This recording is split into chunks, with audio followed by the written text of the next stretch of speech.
welcome to the PUBG Mobile Europe Community Tournament 2022. We're into week 3, day number 2. My name is Imperium, joined by the wonderful, the handsome, the now at home, Zute. How are you doing today, man? I'm feeling great. Good to be back home. The weather is definitely nicer here compared to where I was. So I'm not as cold, and I probably won't have to wear a jacket the whole time now. I can wear some t-shirts. You're still, of course, wearing the bucket hat, but we all know that won't change, of course. And there's always an element of comfort of kind of commentating from your own home. I can say that I'm not at home at the moment, despite of a dodgy camera, but either way, and we're here, and we're ready to rock and roll in today's 4 games. Moving on to the overall standings, Zute, it's looking pretty good for France. Yeah, just like how, you know, the bucket hat's never going to change. It doesn't look like France is going to lose that #1 spot either. They're there to stay. A couple of days ago, we questioned, like, maybe, you know, one of these teams like Germany, Romania, or Italy could have a huge day and upset that first place. But we've seen over the past couple of days, like, France is not stopping anytime soon. If anything, they have widened the point gap in the last few days. So it's not looking good for any of the other teams to try and take first place. But the battle for second is very hot between the 2nd, 3rd, and 4th place team. And potentially, actually, no, scratch that. I was going to count in Nordic just maybe, but I think Nordic's a little bit too far behind. No, I'm gonna politely disagree with you, Zute. Okay. I say Nordic as a region, hands down, have an opportunity. Italy at times haven't looked the most consistent, the most confident. They had a bit of a shaky day yesterday. It's very easy. One strong day for the Nordic regions, and they will be up there with Italy. I'm not saying they have enough to overtake Romania, but my point is, Italy is very much in the sightlines of Nordic countries. So I'm going to have to disagree with you. But indeed, France have a 103-point lead. Moving on towards the second half of the overall standings. It's very close between Spain, United Kingdom, and Czech Republic. After yesterday's game, Zute, UK did jump ahead of Spain. Yeah, and another team that jumped up was Greece. Greece has been sitting in the last place spot for quite a while, but we saw what one team, the side of Greek army, could really do for their community when they really start showing up. They start to play more aggressive, right? When they just take more fights and trust in their skills. We saw them put Greece on the map, and they're no longer in the last place spot, but that does put down Portugal down to the 10th place. So curious to see which team or which community out there is going to fight for, you know, at least not be in the last place spot. Yeah, so we have a new day and a new set of groups coming on board for today's games. It's going to be Group B, Group C, Group D, Group E. So Group A are not participating. Not going to lie, off the top of my head, I forget what teams are in Group A. I'm hoping, Zute, you have the knowledge, you have the information to inform us all. Yeah, so for Group A, we have first let's represent them by the community, right? Spain, Italy, Nordic, and Greece. So from Spain's side, REXPECT will not be playing. From Italy's side, La Familia will not be playing today. Out of the Nordic countries, YMCA is not playing today, and out of Greece, Lemniscate is not playing today. So once again, another day where we have both the French community teams, both the German community teams, and now, after a day's break, we have Eastern Stars, along with 4 Romanian men, representing the Romanian community. And we gotta say, yesterday, with the absence of Eastern Stars, 4 Romanian men, they stepped up to the plate big time. 1 chicken dinner, nearly a second, a hell of a lot of points. 4 Romanian men, I think that was one of the best days they might have had, especially given the fact, like you said, their team, their brethren team of Eastern Stars were not playing. Now that Eastern Stars is playing, we've always seen Eastern Stars do a little bit better than 4 Romanian men. But we've seen Eastern Stars starting to drop off ever so gradually since the beginning of the tournament. And now with, you know, them playing together again, I want to see 4 Romanian men take it, take it home, take it big, and show Eastern Stars how it's done. Yeah, lead by example, right?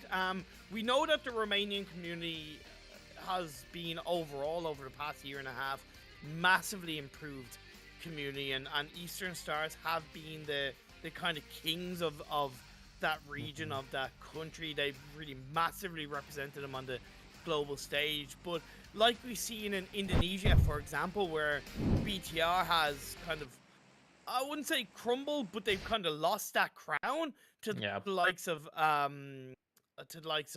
my god, I forget who else, but a number of Indonesian teams. My point is that could be very much the same for Eastern Stars come the end of 2022. That could very well happen. Usually, I would say I would call them like little. I wouldn't even call them dynasties in esports. There's some Oh teams. damn! There's some teams that I think to be called a dynasty, you have to hold it Wait, you're down. talking about For, BTR yeah, or yeah, okay, yeah, fair enough. yeah. Just like yeah, I was gonna use the word dynasty, but then I realized a year's worth of dominance in a region is not a dynasty, right? I think, in my opinion, you establish a dynasty once you hold it down for 3 years. So, alluding back to BTR and combining that with Eastern Stars, yeah, Eastern Stars may have been the top team or so for about a year, but typically teams come and go year round as far as the top team in esports. Very rarely will you get a top team out of, a region or even globally, of Yeah. course, for more than a year. It like they change very quickly. So I would not be too surprised if the Eastern Stars, get passed up by another team out of the Romanian side. Well, legends never die, in the words of League of Legends, and Eastern Stars are certainly full of legends, led by the warlord Kapahala. They have dropped in towards that Starbar Kameshki split drop based on this playing path, which is certainly not a bad thing. Seems like Real Tiger 9 going to be heading for a different drop spot. As far as I know, Milta could be theirs because there is no YMCA, as far as I know, in today's games. Or either way, we'll have to wait and see as 7-Up getting into a little bit of an early engagement or throwing a couple of nades.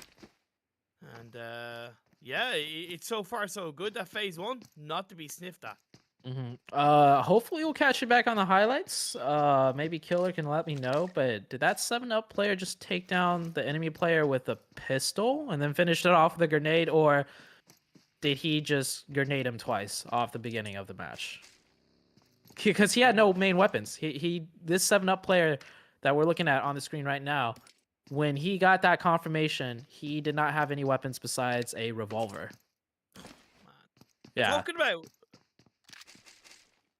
Yeah, so Oh. confirmation was with a nade. Okay. Confirmation was with a nade. But just one thing real quick, Zute, and I know that it isn't going to be the same in the PMECT based on what we've seen, but I was commentating the America's Elite League last night with Maxman, and that was absolutely crazy with just how aggressive the teams were. And one of the Loops players got a knock in the passenger seat of a buggy with a pistol. Okay. Well, I mean, they were just built different. They're just built different. Yeah. Man. All right. Well, I mean, we've seen some crazy stuff here too, albeit it's a little bit more on the shenanigans side of crazy. I can't help but to think of that military circle game we had a couple of days ago. But like there's some high gun skill here too. Like we've seen some crazy shots. I just think we've seen a really healthy amount of strategic plays coming out from these teams in the PMECT. I think we've seen some overall high level rotations and positioning, especially in the mid and late stage of the game. Plus the evolution. We've highlighted teams like Greek Army. They've adapted, they've grown, and we're seeing a much higher level of control from the Greek side in these last couple of games.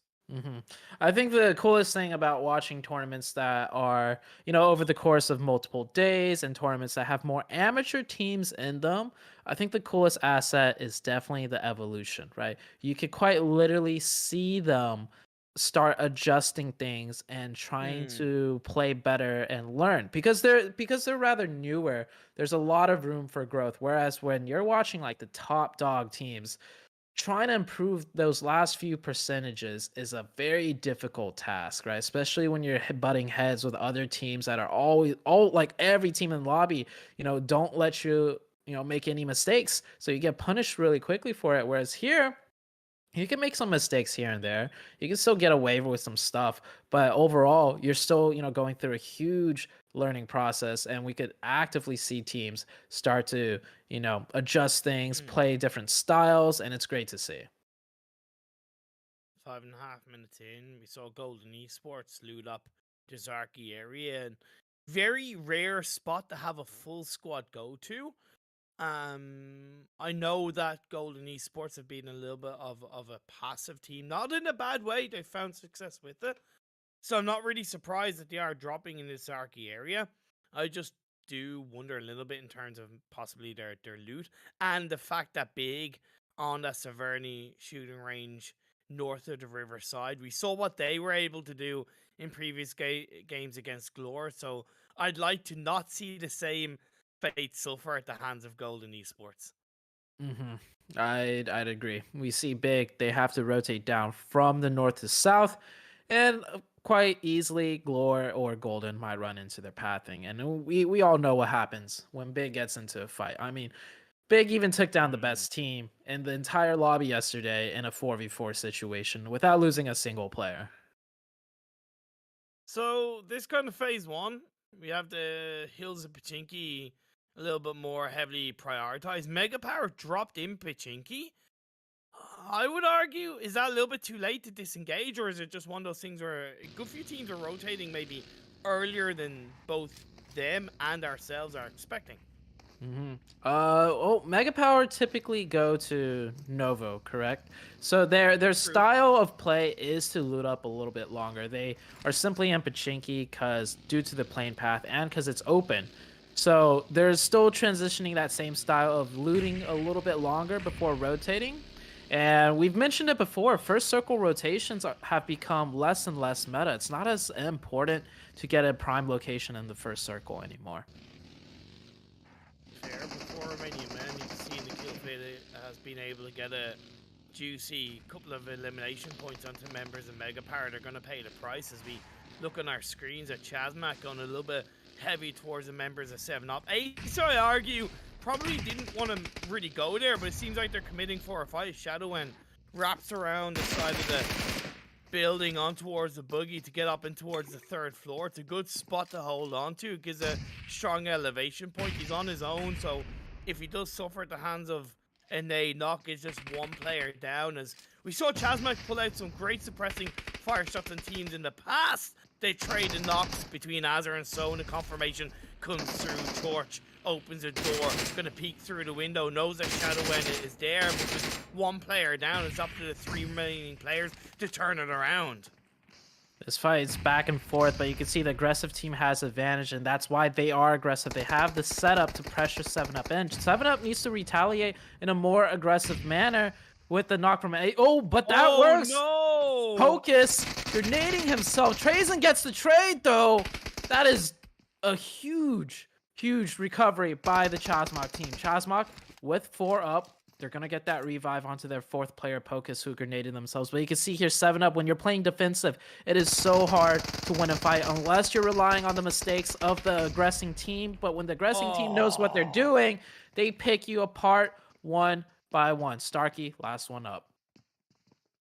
That's a 9,000 IQ play. I'm going to call it by Pocus. That was on purpose. He meant to do that, right? He absolutely meant to do that. He's like, guys, in his French accent, yes, oui, I will knock myself out with a nade. He will think I'm on my own. He will get counter knock. Yes, oui, happy days. Merci, magnifique play coming out from Chasmac. I do think overall that was it was a bit of a premature push by that 7-Up player. He wasn't in. The rest of his team wasn't there to support him. Basically, the risk was there, and he kind of paid the price. Yeah, I would have loved to see 7-Up adjust their defense a little bit to be a little more proactive. They had the 2 players lined up in the back, kind of near where Starkey is, right? Yeah. The second they got pushed, just counterplay. You know, wrap around, find a different angle, put some pressure back onto the aggressing team, so the aggressing team can't just fight the way they want to fight against you. You saw the entirety of the fight. The Chasmok initiated every angle, initiated every start of the fight, their individual 1v1s, the cover fire, everything. So it's really easy for Chasmok to have things in their control. And the only way, like I said, 7-Up would have came out on top is if Chasmok just screwed up heavily. Like if they just did not, you know, check their angles, if they did not, you know, have teamwork, then 7-Up might have been able to win. But at this level, at this stage in the game, with teams playing so on point recently, you got to do some more proactive plays. And I'm really genuinely so happy to see Chasmok continue their aggression, to continue their calculated moves in these engagements, and they're really kind of quickly becoming one of the most dangerous teams in engagements, especially early on in the game. And they do disengage because phase 2 blue zone is starting to close in, and they're gonna have to react to this circle in a bit more of a confident manner. I don't think it's really bad that they're letting the last player of 7-Up go, because they could take too long to close out that fight.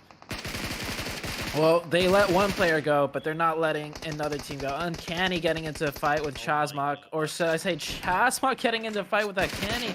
They pick one up. They're about to get a second. Uncanny. This is a really wide split of players with this formation. It looks like it was a straight up skirmish, and Uncanny are definitely not getting the better end of it.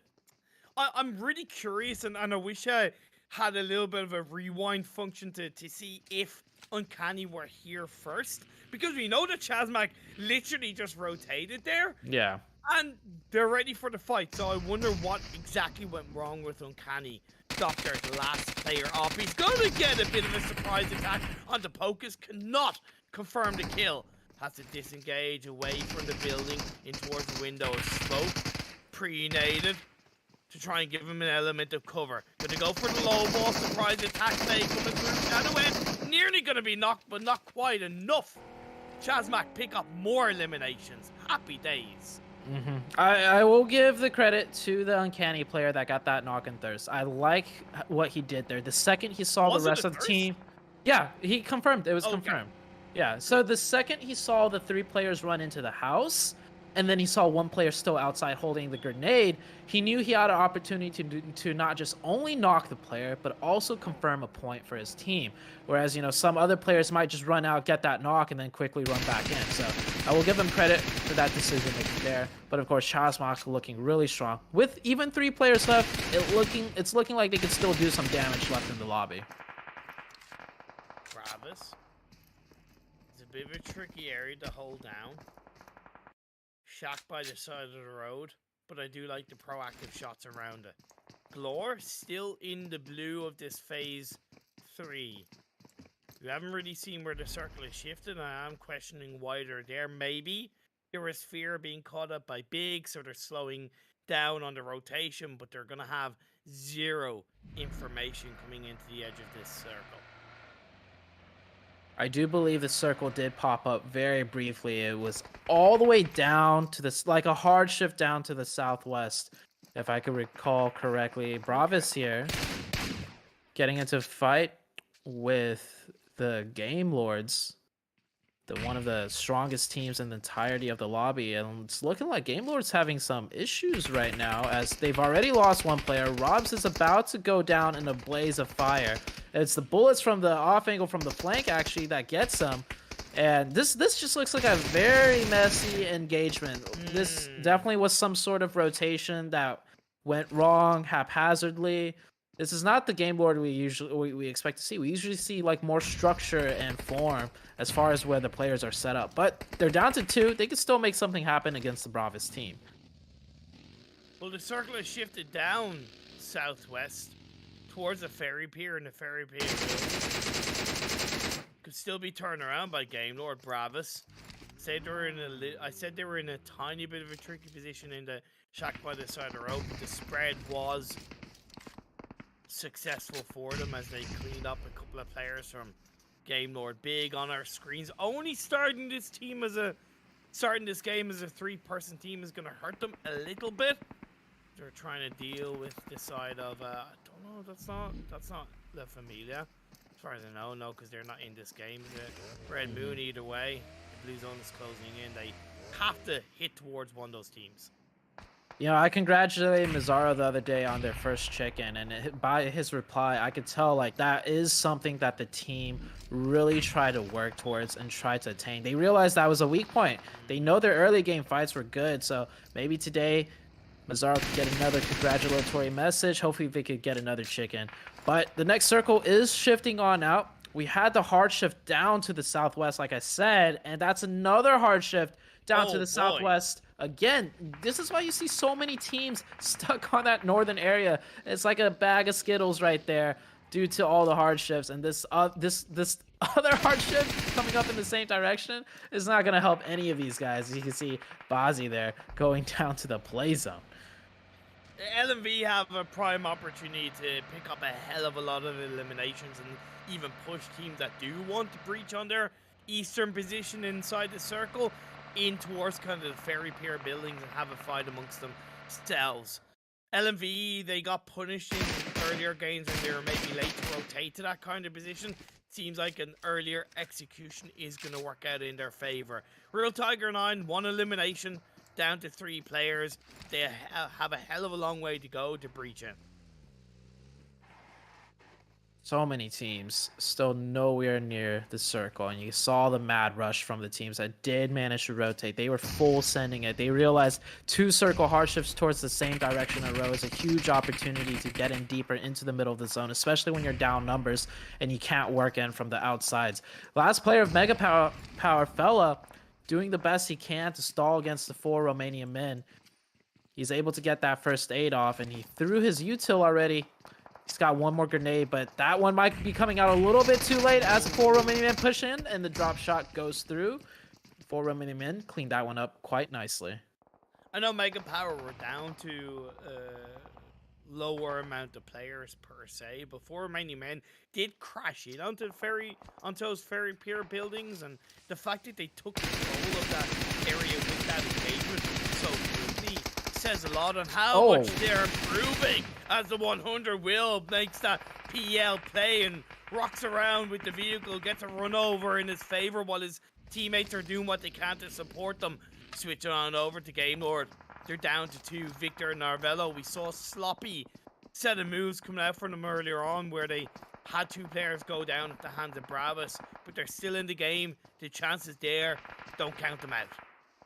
Starkey, last one up for 7-Up. We saw how they lost the fight way earlier with Chasmog, losing players 1 by 1, but Starkey has managed to survive on his own and managed to get quite deep into this hard shift zone. Maybe he could lay low in that shack and get the next circle. We'll know very soon where it goes. D100 down to 1 player. I like how they, went for those elims when they're not too sure on where to go in the zone, especially when they're so late on that rotation. So it does kind of work out for them. Greek Army. Greek Army. Potentially going to get partied a little bit. I think that's an LMV on the hillside to the north. Trying to take a couple of pop shots, but Style Mode doesn't even take time to get a first aid off. Drop shots with the knock. Can he get revived? The support from his team is so vital in this area at this time of the game. And it's Greek Army doing what they do best, right? Playing in on the edge, keeping up as a full squad, sticking together, but spread out enough to be aggressive. And I think it's a whole different Greek Army. Like, usually we don't see them. Like, we've said this story so many times, but yeah. I just want to highlight the key fact. That player did not go for a first aid in that situation. He kept out his awareness. He kept up his aggression. He was prepared for a fight rather than just going for the first fight. He's 1 HP and he took down a full HP player because he knew he needed to be ready to fight there. So Greek Army looking like a completely different team with a completely different mentality for each individual player. Game Lord. Nothing Victor could really do in that moment. The circle shifting down the southwest to the coastal line, to the beach side, the war path, the war land where there's a couple of divots.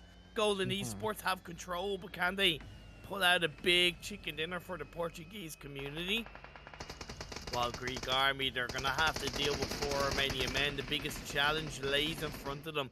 Couple of shots towards Stybone does force him to lay low, pull off a first aid. That will allow 4 Romanian men to maybe reposition, get a bit of a stranglehold. And it's not the stranglehold, it's a nade by Dexter to connect on the Stybone. That's the knock coming through. That's going to slow down Greek Army tremendously. I don't think they're going to be able to win that fight there with the amount of time they have left. Blue zone is closing, and it's a hard gatekeep by the 4 Romanian men. On the northern side of things, Red Moon trying to get into the circle themselves, and they're having issues against LMV. LMV right now also have a player knocked. Ooh, Goldie eating that grenade down to 1 HP. He's going to readjust. Yep, that's a very smart decision. When a grenade lands that close to you, you better readjust your position. And back onto the Greek Army fight. Yeah. I don't know how he didn't get knocked from that grenade. He lived to tell the tale, and indeed that reposition was accurate.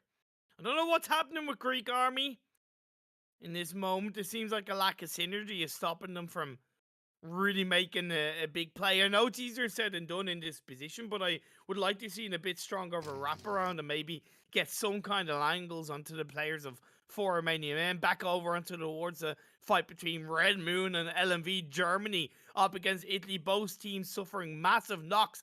LMV down to 2. I believe Red Moon also down to 2, but Versace driving in with the vehicle. He could pay the price. His goalie gets out of the vehicle, takes a couple of shots, gets back in while his teammates are getting the revive. That's good communication. That's good play from Goldie. I love how both teams are inching into the circle, like meter by meter, stopping and fighting, resetting, inching in a little bit closer. Because you can't just go ahead of the other team, because then the other team will be behind you and press down on you on the high ground advantage. So it's beautiful to see teams realizing some of these, fundamentals. We've seen before it happen. A team will rotate in front of the other and then get taken out because they don't take care of the team right next to them. Both of these teams realizing that they're just fighting their way slowly into each other through the blue zone. And it's an even trade. It's literally 1 knock for each and then 1 up for each. But Versace is on his own, and it has turned into a 1v2. Circle shifting down south. They not only have to cross the road, but they have to cross paths with the likes of Chasmak and Trazen. Second, the head peaks. Second, the pixel out of place. The shots come out. Golden Esports, they weren't able to hold on as a full squad, but still 2 players up, 1 elimination point. I'm looking at 4 Romanian men to grab this chicken dinner.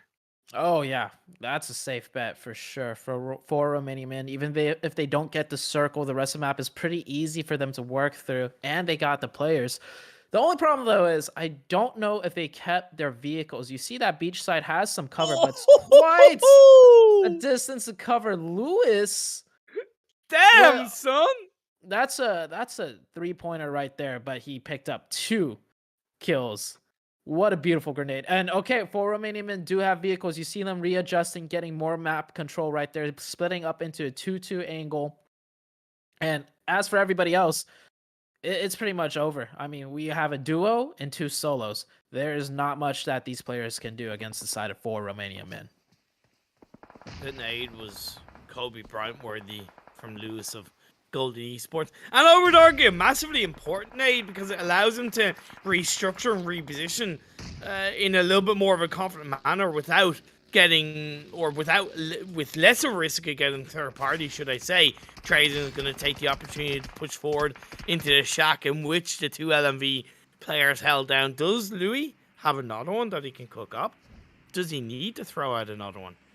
Well, Trazen, he's going to take the chance with a molly, possibly. He doesn't want to exit the shack because he knows shots are being fired out by the players from 4 Romanian men. This is clever play from Trazen, but a molly in his direction will force him a little bit out towards his shack. Cooking up another nade, waiting. Phase 6 is coming through, and we're 3 teams left. You see him trying to get the angle through the window, but he also needs to toss it higher at the same time to get it to reach to the golden side, and he's realizing it's just not possible now from inside the shack. And he knows he can't peek out of the shack either. 4 Romanian men with so many different angles. Golden, though, still putting up some nice shots right there. That's going to be an easy reset. Golden can't do much off of that either because there's three other Oh, players set up lovely. for the cover, and the grenade by Sarah, who's been inching closer, connects onto Marlowski. The confirmation comes through. They don't waste any time at all. And down goes Louis. Dexter pushes forward to finish that one off. We're left with 1v4. Trazen gets a little bit of an angle onto Dexter. Can cook up one of the last grenades that he has on board, but a molly is going to burn him to the ground, and it's 4 Romanian men. Teo Besk with the chicken dinner. 4 Romanian men. We saw them almost get 2 chickens yesterday. They were looking so strong yesterday. And, well, they're looking strong today, carrying that momentum and coming into the very first game with a massive amount of eliminations and a very dominant control of the circle. Yeah, they got the circles towards the very, very end, but we saw them breach in. They made that decisive decision to breach into the ferry pier, and they took care of the teams there, and they defended against the Greek army, and that's ultimately what got them the win. Yeah, can't argue with it. Again, it was very much about the fact that they didn't take for granted the area in which they moved into initially. How quick they were in the ferry pier and how quick they were to get that engagement onto Mega Power. So many other teams, Ute, and we've seen it before. You've seen it, I've seen it, where teams will push into a compound when a circle shifts massively and they'll wait there and they're like, fine, we don't need to move. And then they'll get third partied 5 minutes later, right? Not 4 Romanian men. They took the bull by the horn and they were rewarded with a lovely steak. Bull steak? Is that right? Is that okay? Either way, it's a chicken dinner. Yeah, a chicken dinner, massive amount of points. So, one thing that I really like though is Chasmok, right? They took early game engagements, not an easy one either, that compound breach, and they still managed to make it to the late game. Crazy. We see a lot of teams, you know, that are starting to learn how to take early game fights and doing pretty well with it, but towards the end stages of the game, they don't necessarily always make it to the late game, and placement points are still points. Sure, you could get, you know, 5 elim points, but if you could get to, like, you know, a top 3 position through placement points alone, that's still more points than 5 elim points. And Chasmok being able to do both is a really good sign out of them too. I feel sorry for LMV because I think the rug got pulled out from underneath them. They had 7 eliminations before they went down, so we do see that they were trying to control that area, but when the circle shifted away from them, we saw that fight with Red Moon. They were inching in, just didn't work out in the end. What is going to work out, he's just going to a bit of a break. Highlights is on your eyes in the next couple of seconds. George will show you the rankings from that first game and head into game 2. Don't go away.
What time is it? It's clobbering time. No, it's not clobbering time just yet. Time that we're back from the break in the PUBG Mobile Europe Community Tournament. One game down, Zute, and it was won by, once again, Romanian side of 4 Romanian men. We questioned with 4 Romanian men and Eastern Stars playing together once again. Is Eastern Stars going to be the better Romanian team? As you know, we usually see that being the case, but this time around, it's looking like the 4 Romanian men are here to take the Romanian crown as a team that will show up and show out. 28 total points, I believe, for the 4 Romanian men. Yeah, right there on your screen. 13 eliminations. That's actually quite a lot of eliminations for a chicken dinner. Especially considering the position that they genuinely were in and how they rotated to. Just can't stress that enough. But a little bit like 4 Romanian men, CHAZMAC, you could say, you know, in Formula 1 or motorsports, you maybe have the number 1 driver and a number 2 driver, right? It's a little bit like this, right? You have the kind of number 1 team and the number 2 team of the communities, with all due respect. And you could argue that coming into this 4 Romanian men, we're kind of the number 2 team of Romania, and CHAZMAC the number 2 team of France. Yeah. But in this game, hey, they're proving they're number 1, and CHAZMAC with 9 eliminations, 12 placement points, 21 in total. Once again, continue to be impressed. It's quite literally like, you know, they are motivated or, you know, playing up to their counterparts, right? Game Lord has taken the spotlight for the entirety of the show. And when Eastern Stars came in, we were saying things like, oh, Eastern Stars is definitely the better of the 2. Like, they just simply were. But that was like maybe 2 weeks ago. As the weeks grow, you know, lead on, these teams, like, yes, they're not technically playing together as a team, and they technically are playing against each other per match, but that rivalry is spurring them to do better for themselves and for their community. So it all works out, and that's a beautiful little dynamic we have that we've seen develop throughout the course of this community style format. And outside of kind of France, with all due respect, with how much of a lead they have in the standings, it continues to kind of pace quite nicely between Germany and Romania. It wasn't better of game 1 for the Romanian community, with 4 Romanian men getting 28 in the chicken dinner. Eastern Stars, it was still 6 points that they secured with 5 eliminations, giving a total of 34 in comparison to Germany's 14 plus 3, that's 17. So that's basically double the points. They still have kind of the next 3 games to really close that gap. But for the start of the day, certainly Romania, they'll take it.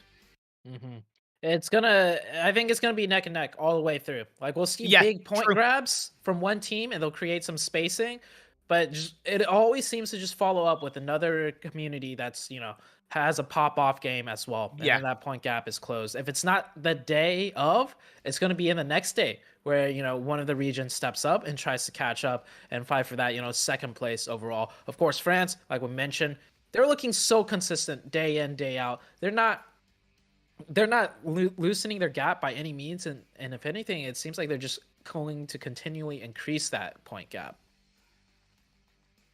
It is, of course, hurting Italy that there's only a solo representative in the former Red Moon, La Familia, off for today's games.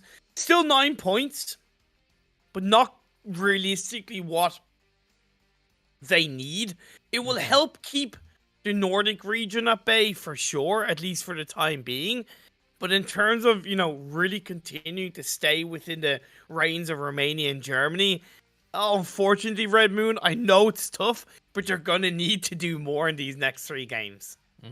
Red Moon, in a way, is just keeping themselves afloat right now, but they're not really swimming anywhere. You know, you want to swim towards a location, not just stay afloat. But 9 points is honestly not too bad. We're just being a little bit critical, though, because they're the sole representative. And when you're vying for that 2nd place position, I mean, 2nd, 3rd, and 4th place teams, 9 points is only going to keep you at bay, right? It's not enough to keep you, you know, continuously competing against those other two communities that I mentioned, because those two other communities, I mean, for Romanian men, they just had a pop-off game. LMV, you know, they also did better than the Italian side. So 9 points is good, but it's not enough to catch up. Exactly. In the bottom half of the standings, when we're looking overall per se, Portugal were overtaken by Greece after yesterday's games, justifiably so. But Golden Esports, they want that to change. They want the status quo back in the favor of the Portuguese community. First game of the day, 13 points. It may not have been pretty, may not have been flashy. At the end of the day, it doesn't need to be, man. It really doesn't once you get the points. I mean, that Kobe, though, was pretty flashy. Into the Shack, that 1 for 2 by Golden. That was a pretty good one. And I feel like they navigated the circle quite well. They kind of full sent that rotation towards the beach side when they did see that second hard shift to the southwest. So it was done pretty well. But consistency is the question.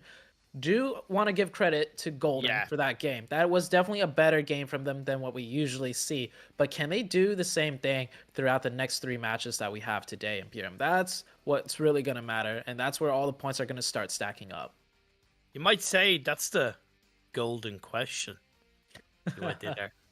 But we're moving on to Miramar for game 2 of the day. The map that can be so tricky to deal with. We've kind of talked about it time and time again. We've to an extent laid out the foundations of what can be a successful Miramar game, what can be an unsuccessful Miramar game. Let's talk circle finishes, because we had Los Leones one. Where do you want to see the circle ending? So we've had Los Leones. We've also had a very southern circle, almost, you know, going over to that little small island on the south side towards Los Higos. Yeah. So I think the only one that we haven't really seen yet, that's, you know, I'm not asking for a lot. You know, I want to see an Eastern Island finish, but I feel like that's asking for a little bit too much. A circle that we haven't seen that happens from time to time would be a Northern Circle finish, like the mountaintops east of La Cobriera. That's not a circle that happens, you know, often by any means. No, but we've seen it happen. It does happen. So maybe, you know, this one might give it to us. I believe we had a circle like that end in the PMPL EU West fall split, if I'm not mistaken, and it did catch a few teams out. Not in a bad way to the teams, but it was just one of those things that is uncommon. Therefore, there's a level of uncertainty, right? As you pointed out, the playing path inside this game too, it's quite heavily to the east. So hopefully, you know, nudge, nudge, wink, wink. Phase 1 will be, you know, heading towards there. But Eastern Stars once again have a very easy drop in front of them. I do notice how the Eastern Stars do really prefer the east side of the map when they drop.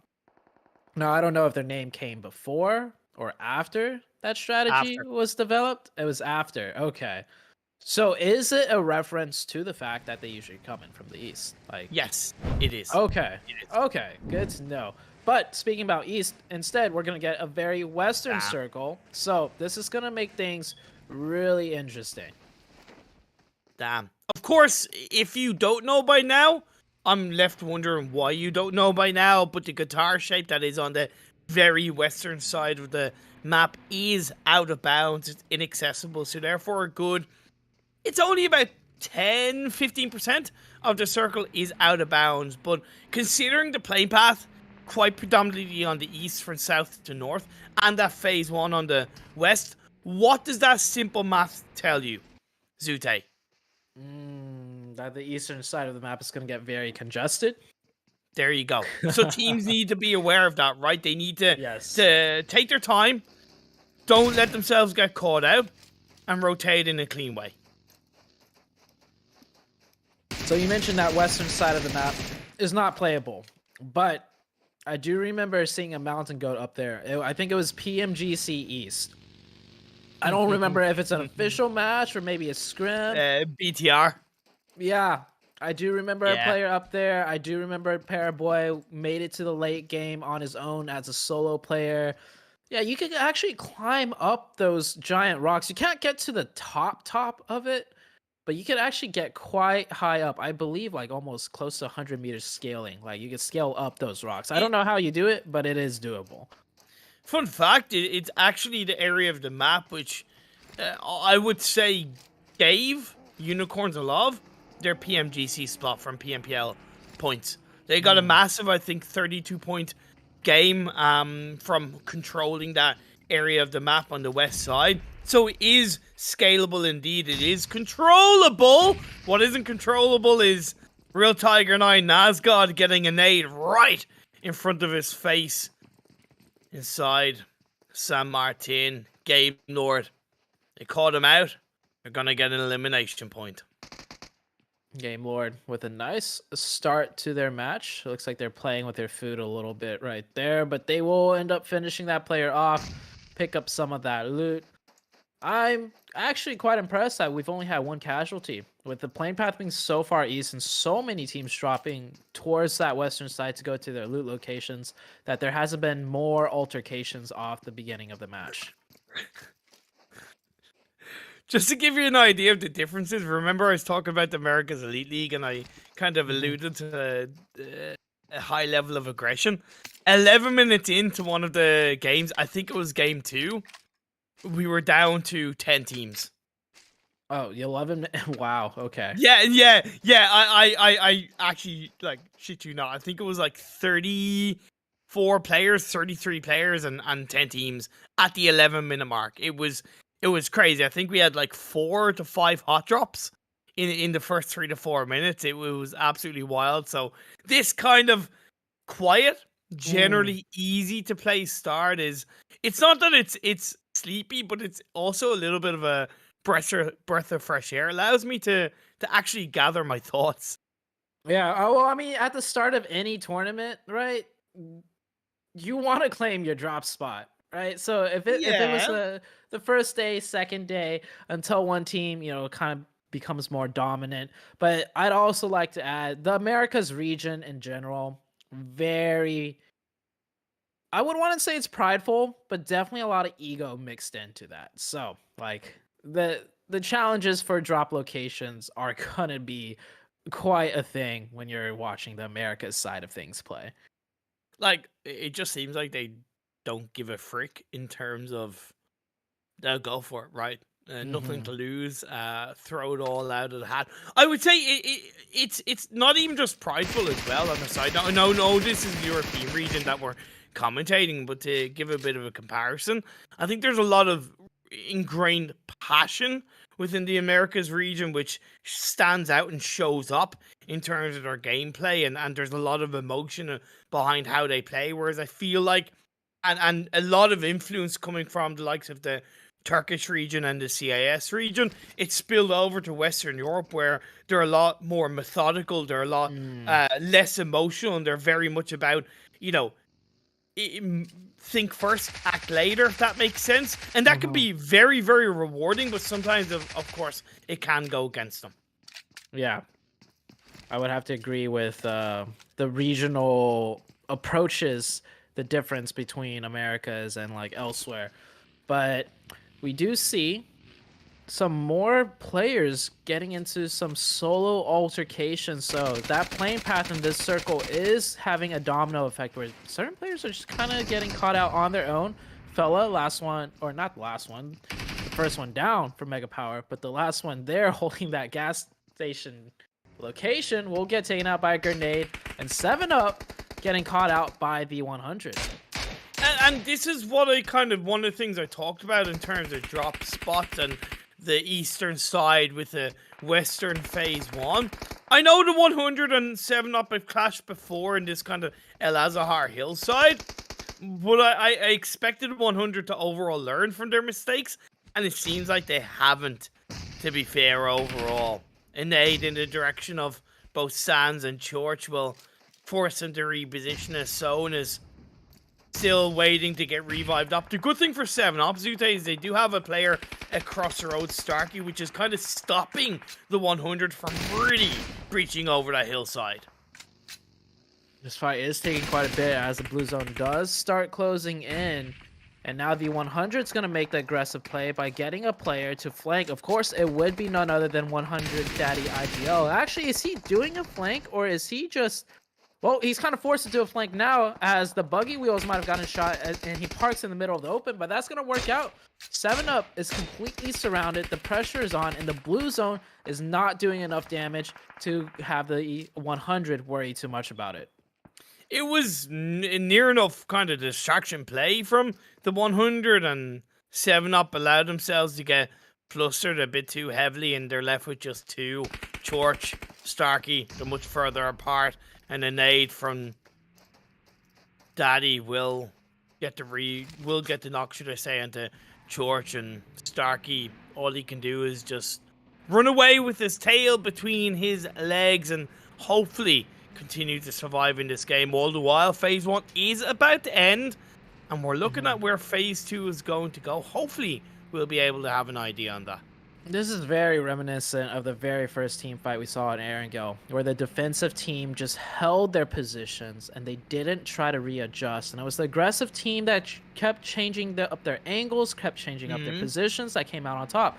I feel like this is a problem mentality-wise during a fight. When you get pushed, instantly you think we go defensive, right? Because naturally when you get aggressed on, you are defensive. But that doesn't change the fact that you can, as the defensive team, push back and play like we're the ones pushing you guys. Yeah. So I wanted to see one of the 7UP players make some sort of adjustment. Get in that vehicle, because they do have vehicles, and just flank around. Drive around the sides. Do something so you're not just constantly at the bidding of the aggressive team. And it never works out when you play so defensive against high caliber teams, because high caliber teams will not give you the mistakes that you want to look for. Fight fire with fire.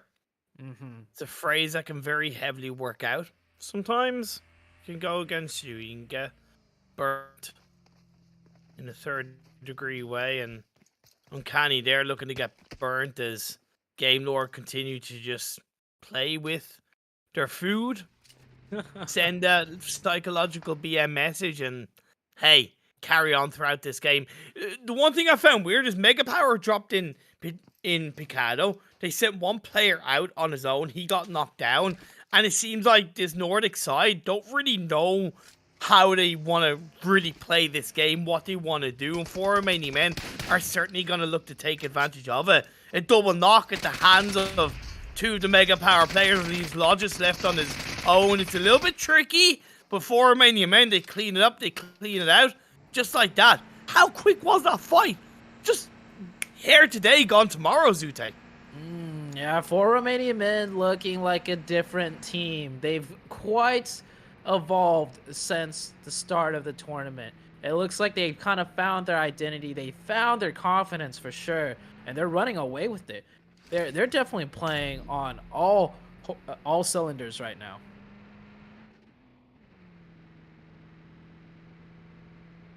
Choo, the members of Uncanny looking to chew their way into the circle of this phase 2. The blue zone is halfway through. Still 15 teams, 54 players alive. Eastern Stars, they landed on the east. They're moving through the east, but they've gone quite deep in towards the south side. It's a great area to hold on to. I love the sprawling hillsides. Once you grab a control of that terrain, you can really hold on to it, presuming the circle stays in that area. Oh, Uncanny. Jesus. That's a rough one. That's definitely a rough rotation right there. Car's literally on fire. 1 or 2 bullets and this guy's life is done for. Also, if he hits a random rock or a ramp or something, if he bumps that tree, okay. Oh. Okay then. All right. Oh, yikes. Yikes. You know, that might have been the longest distance elimination of this tournament, because we actually have no idea where that player blew that car up from. Because you could see cars like super long distance when to a point where you can't even see the players. And there's a chance that, you know, that player that took out... Oh, it was LMV. Okay, LMV took out that player from... Like, we didn't even hear the gunshots. That's the thing, when his car blew up. The gunshots was fired so far away that we didn't hear it, and the car just dink, and it blew up, and he got the elimination. So, that was quite comical to see. But the circle going down far to the southwest. We haven't seen a circle like this yet before in the tournament, so this one's also going to be a first time around for all of these teams. I really love this area of the map when the circle ends on it, because you have that kind of western hillside that then leads into a valley where there's a road and another hill really pulls onto that. So the timing of moving from one hill to the other is quite important. It's very risky, but it can work out for you. And then obviously in the predominant area of the circle, likes of Eastern Stars, Bravos, once again, looking to control, looking to sprawl, looking to really contain the other teams around you and allow yourself a much easier entry point into Phase 4. Yeah, easier entry point if you can get that position to begin with. These positions are going to be highly contested. As you see, a lot of these teams are already set up here, and they're not just holding, you know, one small location. Take a look at Real Tiger 9 here, doing a 1-1-1 split. Because you get there on that high ground, you can afford to play so split because it's so difficult for teams to breach up there. And even if they do try to breach up there, multiple other teams coming along the sides will potentially third party those teams trying to go up the hillside when they're exposed. Golden Esports looking to camp LMV on the edge of the circle. 3 eliminations so far for LMV. It did go to Uncanny, the Portuguese teammates actually of Golden Esports. So Golden looking for an unorthodox element of revenge. Unexpected, I would say, is they don't really care who it is, to be perfectly honest. Real Tiger 9. They have the controlling top of the hill. Eastern Stars down on the low ground. It's really not bad to be in the low ground and in this part of the hill, in my opinion, because you're able to kind of peek and shoot a little bit more confidently. Yeah, the low ground here is technically the low ground compared to the high ground of the other team, but they're still way up on top of the mountain. And I think the circle has shifted a bit more further south once again. The hard shifts today, the consecutive hard shifts towards the same direction today, have been quite uncanny, for the lack of a better word, as Golden looking to readjust their position now. Oh no! Oh, no, they got it. They got it. Oh, you spoke too soon. That's terrible. You cast or curse the vehicles, Ute. How does it feel to be so powerful that you can cast or curse a single vehicle? Oh man, I've been in that situation myself before, especially on Miramar. It's literally the worst feeling in the world. It is. It's genuinely not uncommon, and that's why, like, I don't look at that and kind of go, oh my god, that's such a stupid mistake. I never tried to use that word anyway in PUBG Mobile casting, but especially like you said in Miramar, I'm just like, yeah, full sympathy for the team. It does slow them down. With this next circle shift though, Valdemar, a little bit more heavily in play. Teams are committing to it. Yeah, we're seeing some teams finally decide to commit to it. You know, like, you look at the high ground outside of Valdemar. It's like, why aren't teams playing there? Well, the hilltops there have such wide sprawling angles that literally one team could hold the entirety of it down if they play the correct splits. So a lot of teams don't even want to venture or try and break into that position. And instead, they're just going to take the easy way out, so to say, in Valdemar. And who's not to say the circle's going to not end in Valdemar? It's shifted down to the south every single time so far. I still don't fully agree with teams going into Valdemar, unless it's a very eastern edge of it, right? That's not only deeper inside the circle, but obviously technically a little bit easier to disengage away should the circle shift away. We'll have to wait to see how it works out. As Real Tiger 9 on towards the northern edge. They're surrounded by a couple of teams. They need to focus on one fight at a time. Game Lord, Glore, which one you want to take, Real Tiger 9? You're committing, you're disengaging. Either way, you got to make a move. Narvello, luckily, going to third party onto Glore and get a knock. Nice shots by Narvello from downrange right there. Big on the other side of things. Not having a really good day today. They didn't start off too hot game 1, but they are able to get the full reset here. It looks like they full sent it into that church, and they did take a lot of casualties. But ultimately, they'll get that reset. They only lose 1 player in the process. LMV on the southern side of things might decide to use the water. Yeah, might decide to use the water, and there you go, Goldie. They're hunting you down. You better start swimming. Yeah, why not? You could be like a goldfish and survive the blub. He might not, of course, have recognition or memory of what happened, but if he grabs a couple of points for his team, I'm sure his teammates can remind him. Golden Esports are going to be reminded of what happened to them as CHASMAC are just pushing in, scaling through on the edge of the circle in a confident way. Faria, one of 2 players left for Golden Esports, hanging on to the western edge of Valdemar. I want to see Golden Esports try and take that elimination as soon as possible. It's an isolated 2v1. You have the high ground. Why wait for the circle shift? Chances are you're not going to get it on that edge. May as well pick up an elim and potentially put yourself a placement higher. As the next circle does shift on out, it looks like it's going to go to the north. Wait, is that just to the southeast? I think that is to the southeast. I saw some water in play. No, northeast. Oh, no. It's actually northeast. Okay.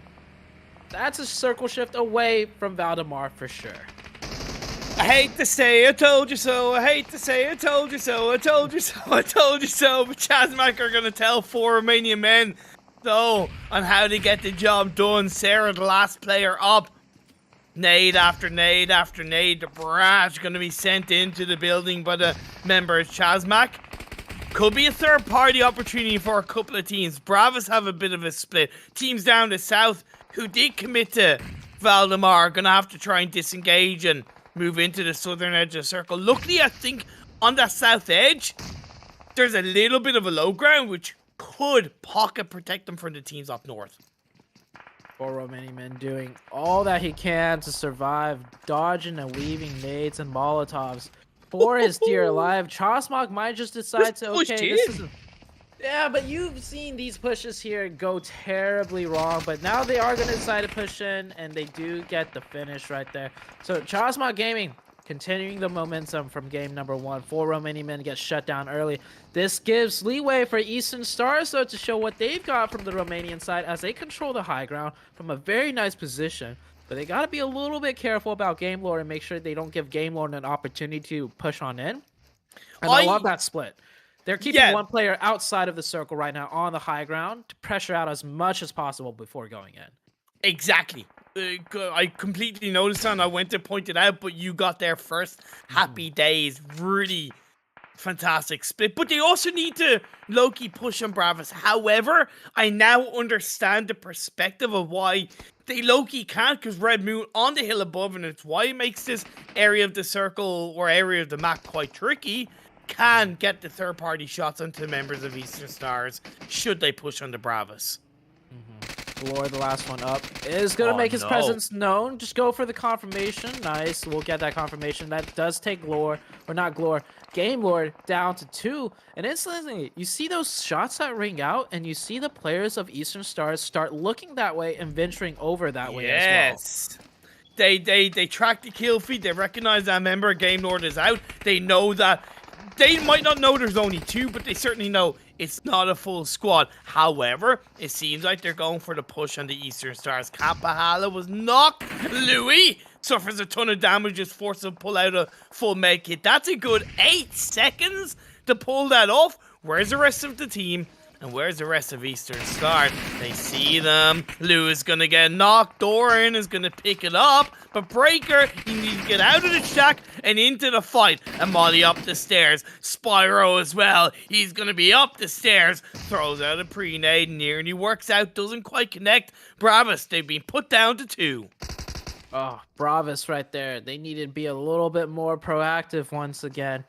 We saw a player of Eastern Stars get knocked up top on top of the hill, so that was an opening for them to kind of get more aggressive as the Overwatch was knocked. Spyro trying to do the best he can. Oh, that's good. Grenade, but it's not a cooked one. If he can stall long enough, though, but nope. 1v3 in the house. They will go down.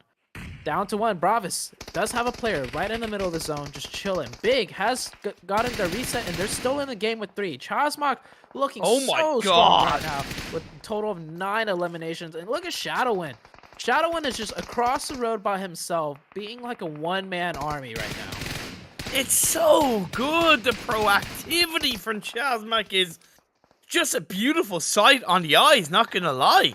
Coco from across the hill. Red Moon, the sole Italian representative in today's games. They opened the day with 9 points. They said it needs to be a little bit more, guys. Yes, they can't control that the likes of Eastern Stars and 4 Romanian men kind of get good results, but they control their own, and they're certainly controlling their own game, their own destiny in this second game of the day. Big right now, finally getting whittled down, and Chasmok, of course, looking so on point. These teams are definitely showing up today. Wow, 12 eliminations with 4 up, with quite a few players left alive on the map. Chasmok might just get this one with 15 or so. As on the Eastern side of things, Eastern Stars are getting into a huge fight with Red Moon. This is a great opportunity for Chasmok to control some more ground. And just as I say that, look at that adjustment into a 2-2 wider split. They're controlling the north, they're controlling the south, and effectively they're controlling everything in the middle as well as they take out the Bravis player. And that is Bravis out in 4th place. Are they biting off more than they can chew? I would say no, because I think this is the right move. Even if it doesn't work out, it's the right move to make. Communication is going to be key. They've shown that they can communicate. They show they've been able to fight as a team. 14 eliminations proves it in this game alone. But there's 2 teams around them that are more than ready for the fight. Back behind, Coco turns around. Sorry, it's Red X that gets a knock onto Trazen, and Trazen is going to get confirmed up. Will he? Won't he? No, he won't. The smoke comes through and the revive is laid out.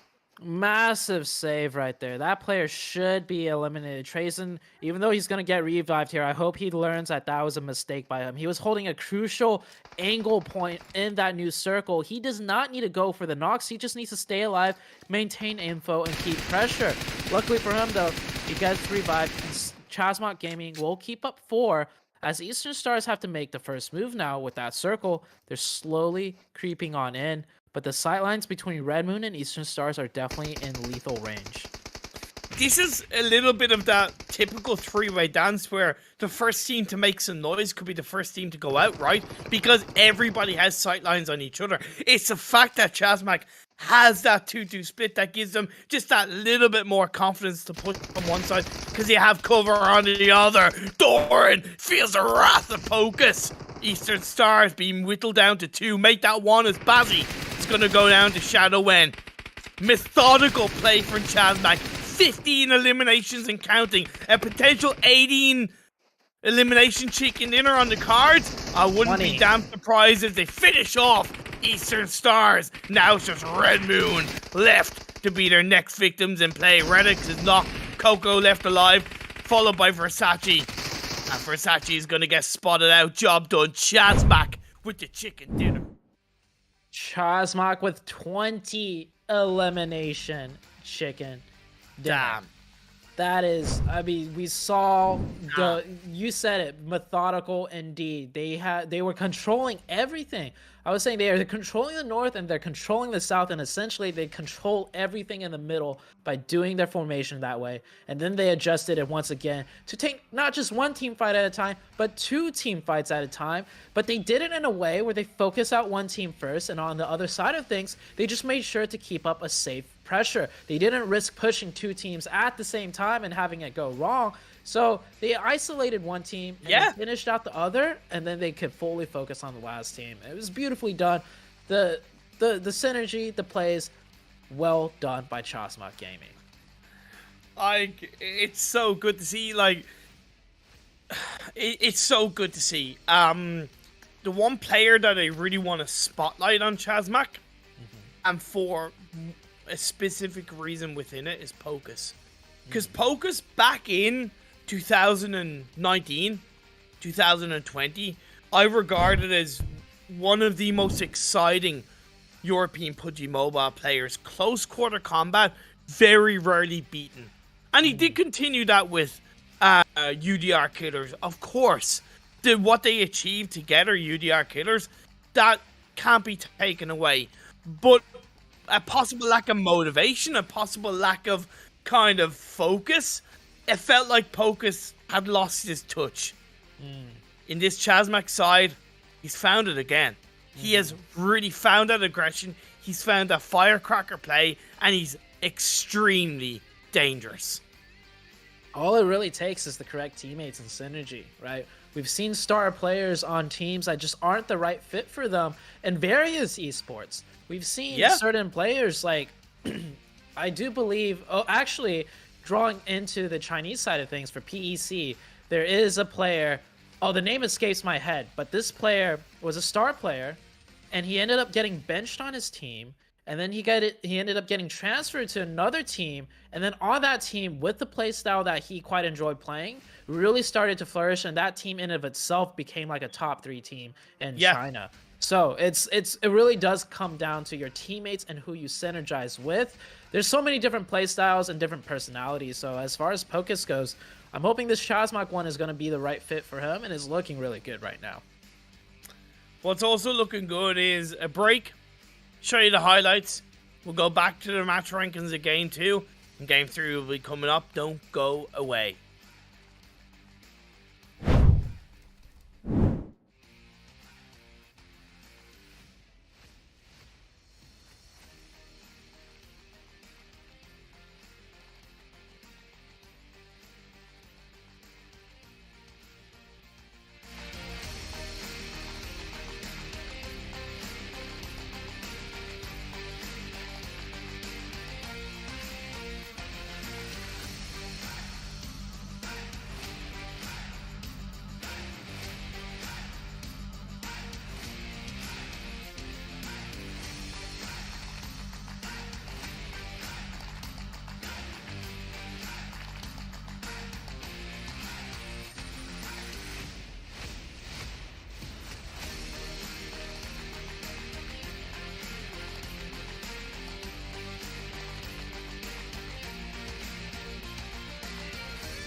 Welcome back to the PUBG Mobile Europe Community Tournament. We're into week number 3, day number 2.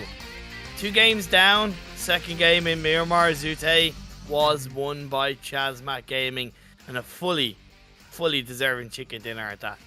Oh, that game was one for the books. We saw Chazmak just absolutely tear it up. They absolutely dominated. Like, they had 20 eliminations. 20. If you do some quick maths, 64 players at the start of the lobby, minus the 4 including your team. That's 60 total enemies left on the map, and they took out 20 of them. That's 1/3 of the entirety of the lobby falling down to the side of Chazmak Gaming. How many eliminations? 20. Wait, just sorry, I couldn't quite hear you. Could you say that again? Take 5 times 4, because each team has 4 players. Take 5 teams. Chazmak killed a total of 5 teams. Cool. 5 times 4, 20. Cool. Yeah. Okay. Jeez, good thing I'm not Max and I can work out that quick math. Got me there, man. But yeah, looking at the match rankings, yeah, you said it yourself. Just 1/3 of the lobby from Chazmak Gaming. Bish bash bosh, 35 points in the bag. They've had a total of 56 across the first 2 games, I might add as well. So it's a very Chazmak kind of day, and I absolutely love to see it. Eastern Stars, though, good return to form, I would say. They had a quite tricky position on the more lower ground side of the hill, in which Red Moon was threatening them a little bit more, and I get why they couldn't really push up. Maybe if they had committed to possibly Game Lord side a little bit earlier, they might have controlled that and even overtaken Chazmak. But at the end of the day, they committed to where they were. They stayed there, and it got them a rewarding 19 points.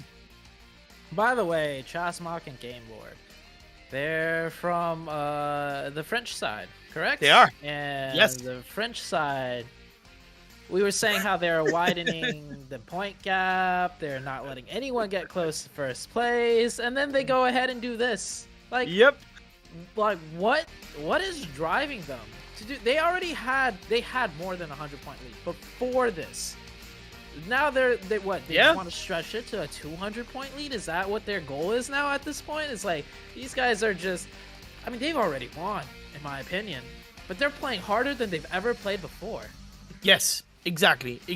And it's not just Game Lord now. It really is genuinely. It's a double trouble. It's a teamwork. It's a duo, with Chazmak joining forces in a really confident way over the last 5 to 6 games, to be fair. And just to kind of extend a little bit on that as well, back in 2020, when PMCO France was introduced, as well as PMCO Germany, it was kind of laughed at, right? Because people thought, oh, there's not enough good teams in France. Why is there a PMCO France? There doesn't need to be a PMCO France. At the end of the day, much like the restructuring of this whole 2022 esports season, there's a reason behind it, because it laid the foundations for the next year and a half of building of the French community, to building of the French teams, to the point where you have not only one team, but you have 2, possibly 3, possibly 4, and a multitude of players that can compete at a really high level within PUBG Mobile esports. I could say the same for, of course, other regions, but just to kind of specify France, it was laughed at when PMCO France first came along, and look at where it's helping get the whole region within the esports spectrum. It's great to see. It's so good to see. I love that you mentioned that, laying down the foundations, because that's where it starts. Then you can scale up a bit higher, and you've essentially like lit a fire in these regions, and the fire is just blazing away. And a very good example is the teams of Chazmak and Game Lord. Like, this is not, once again, the highest level of tournaments by any means, but this is really good practice. This is practice for them to assert their dominance and really see where they could take things. And the confidence alone of knowing what you can do when things are done correctly and taking it to the bigger stages, it's a really good feeling and something to strive towards.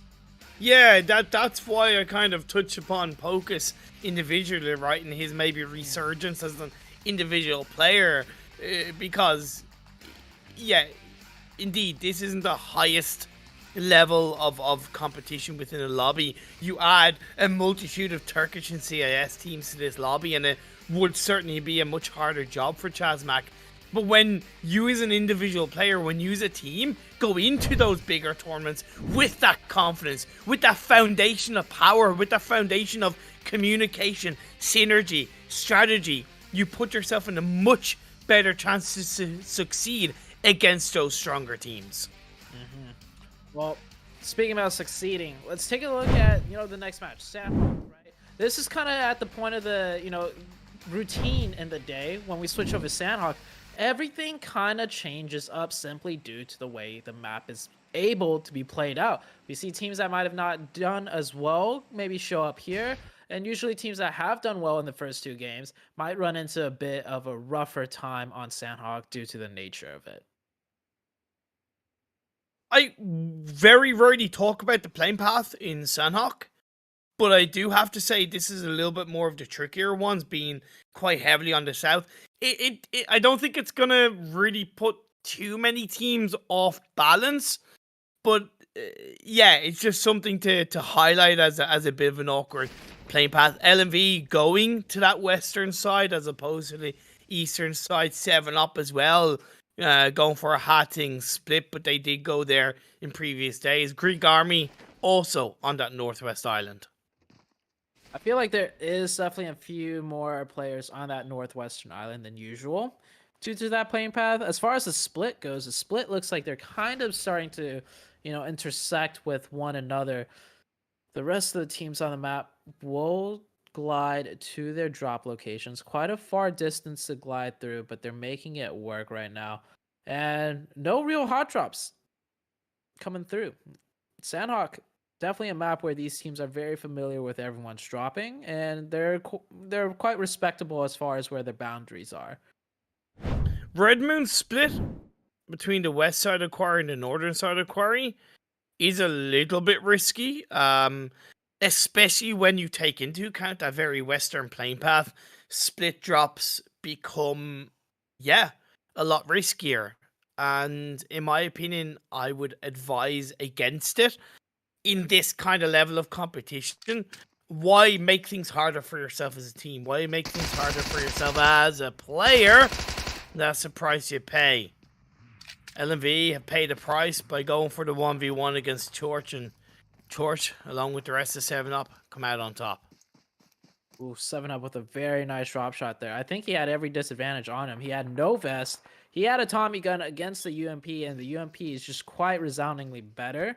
I don't know if the other player had a vest or not, but that drop shot, those mechanics come through, wins that 1v1. But can he make it out alive, as the rest of LMV is here to try and pick up the kill? Is the UMP resoundingly better than the Tommy gun in a kind of 1v1 close quarter combat? It's better. It's definitely better. But the Tommy gun by no means is a bad gun. The Tommy gun is a very strong gun. We were in a Tommy gun meta right before they buffed the UMP. Exactly. So the Tommy gun will fall in right behind the UMP. But you see players always typically take the UMP over the Tommy gun, and it's for a good reason. Fair. I also, I suppose, regarded the buff and the strength of the UMP with the variability of being able to stick up to 6x scope onto it, right? And that's what has allowed it to make it even more within the meta. But you do bring a good point, and it's part of the reason why I asked the question. Golden Esports going to have to ask themselves a question of whether or not they're going to be able to win out this fight against Game Lord. Good position by Louis. Doesn't waste any time going for the shots on the Spicy, confirming that kill. Unfortunately, another one of his teammates has gone down to the hands of an Akashi nade. Game Lord down to 2. Could be a bit of an early bath for the Game Lord side. What has been a first kind of week and a half, 2 weeks of Game Lord domination, not only against all the other teams, but I suppose their French community teammates. Now CHAZMAC, they're shining. They're carrying the weight of the French community. Game Lord down to 2. Looks like They want to take this fight. They're gonna get that full reset though onto the golden side. Akashi had a really beautiful double grenade, and it was a 1v2, but he did not feel like he could pressure it. He's gonna play defensive instead with the UMP. Gets one, Oh gets my two. god. Where's his teammate? I know his teammate was running on foot, but he's gotta get here soon. Akashi with a double and a triple. Oh my god. That's a triple. Akashi just absolutely dancing on golden, stepping on their toes, not giving a single care in the world, just demolishing golden. 1v3, 1v4. I want to see it happen. The second player of Game Lords don't even show up. Akashi's got this in the bag. God damn. Akashi just delivered a golden shower to Golden Esports right in front of their eyes, and I can only imagine how much it burns. And that was even on the left-hand side of the wall, right? You talked about the peaks and the advantage being on the right-hand side. Akashi kind of proved that wrong. He kind of went against the grain and still came out on top. Now Mega Power, they dropped in Picado. They moved out of Picado. They would have heard those shots. It could go horribly wrong for Game Lord if they don't close out this fight against Golden Esports. The plays by Akashi were pristine. Unfortunately for him, one of his knocks got stolen away by the side. Oh, of really? Mega Power. Yeah, it's saying he only has 2 kills right now. We definitely saw him take down 3 players, but I mean, we caught it on camera at least. That's a highlight play right there for him. And I would argue that's kind of free information over to Game Lord because they know that there's another team looking around them. Therefore, they're not going to be so like blindly aggressive against the last player of Golden Esports. So even though it's not an elimination point, it could be that kind of late game survivability point against them, which gives them more points in the end.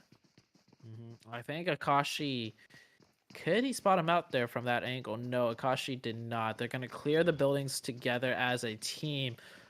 Marcio could get a 1v2 here. Oh, Akashi with the bait volt right there. Akashi volted and then instantly backed down, and that caused Mauricio to fire off his shots. I don't know how purposeful that bait was by Akashi, but still, just the reaction speed and the plays out Akashi. Beautifully done out of the Game Lord team. With how he played so far in this game alone, I would say that was an intentional bait coming out. It's something that we've seen, I think, a good few players start to do, especially around those walls, because you kind of nearly need to bait them out. And that was perfectly executed. Phase 2 pops up, and it's a bit of a tricky shift because it has quite a good bit at Northwest Island. The river is in play, the Southwest Island, the trifecta, and the Bootcamp Hill. Those are the key parts of Phase 2 in my eyes. Bootcamp definitely a very big part of this map. Now we might even see Mega Power go into Bootcamp because we've seen them hold Bootcamp, like a Bootcamp split, quite comfortably. Want to see if they decide to do it this time around again with that circle shift. But as for all these other teams, well, all they got to do is really edge in. Teams in the middle already set up in different positions that they want to take. Bravis, it looks like they're maybe venturing into Bootcamp right now themselves. No. They'll find a good timing to do so as the rest of the Mega Power hasn't fully funneled in yet. That Mega Power down to 2 players? I don't know, because it's a little bit further out. It initially looks so. I don't know how they lost a couple of players. Maybe it was a Bravis third party, which has given Bravis the confidence to push into Bootcamp. Yeah, I don't know, actually. How did Mega? They drop in Bootcamp uncontested, and Bootcamp's got a lot of cover. So, I don't know. That's yeah, I thought Mega Power had 4, which is why I was saying, like, they can move into Bootcamp and hold a nice split. But if they're down to 2, no, there's 3 right here. There's 3 of Mega Power. There might be a 4th one too on screen, just a little bit further away. Okay. Yeah, but Bravis is moving in to Bootcamp. They are definitely aware of one another as they are in audio cue distance for their footsteps. I don't really like the fact that 3 of the Bravis players are in that warehouse. If possible, I'd like to see one kind of wrap a little bit to the north of where we currently see, to that kind of trifecta building. It would give them way better angle of pressure and play. Super Mikael does have a good angle, but it's very limited. It's very isolated, and the timing of the angle needs to be absolutely perfect. in my eyes. Right now, it's good for Bravas, and Super Miguel is being a bit more proactive. I think that's a better position to hold on to, but by no means secure. Taking shots into Painon here, Uncanny from the hilltop side. Not able to fully connect onto the big player. Big taking up Painon. Currently just chilling for now until we see the next circle shift. Many of these teams are just waiting for that next circle shift, as the circle didn't really go anywhere from circle 1 to 2. It kind of just centered up quite nicely. So, yeah. Oh, Mega Power started off as a 3-man. So, that is why. There we go. Fair enough. Fair enough. Yeah, we usually see them as a 4-man, though. So, wondering what happened to their 4th player. As Logist getting a little bit proactive here, trying to find a cheeky angle. But Super Mikhail should stay safe for now, as long as he plays inside those one-story shack concrete buildings. Yeah. And I appreciate the effort from Logis, even just to get information. Because if he had to stay there for a little bit longer, you're asking to get stabbed in the back from another team up to Boot Camp Hill, right? So I love that awareness from Logis. He moved out, got information, moved back in, and wrecks the opening knock onto Bravas, followed by a second by Negro. The communication is strong. They may only start this game as a 3-person team, but right now they're acted like a full squad, and they do find themselves with the body advantage. They're pushing on in. It's a 2v3 situation. Bravas could still easily win this if Mega Power gets a little bit too aggressive and don't push in together as a team and pushing correctly. But they are indeed pushing in together as a team. They isolate one player. That's another player down. Morphe Boy just playing too slow, too quiet to come into effect. Now it's a 1v3, and yep, just like that, the UMP absolutely melted him. Like, I also don't get why Spyro kind of moved so far out of the boxes within the warehouse, right? You know, when you know you have the body disadvantage, try to play to the advantage of what you have around you surroundings-wise. And I think also, outside of what were pretty clean knocks, once again, Bravas didn't really have that player in the right angle to counter or suppress Mega Power in the right way. Great play by Mega Power all the same. Cannot take it away from them. I mean, you question Bravas' setup initially when they had 3 players in the warehouse. You knew that they could not do much from those angles, and you knew even if they had a man advantage, it was most likely that the other side, Mega Power, would have the positional advantage, and the positional advantage definitely played out there. We're back onto another team, the 4 Romanian men. Super good day for them thus far. Greek Army also on your screen, holding down the trifecta area of the river. This is a highly contested part of the map, as it is pretty much the access points to various sections of the rest of the zone. Especially with how these first 2 to 3 circles have been shifting, with no real certainty on how and where this circle or where this game is going to end, should I say.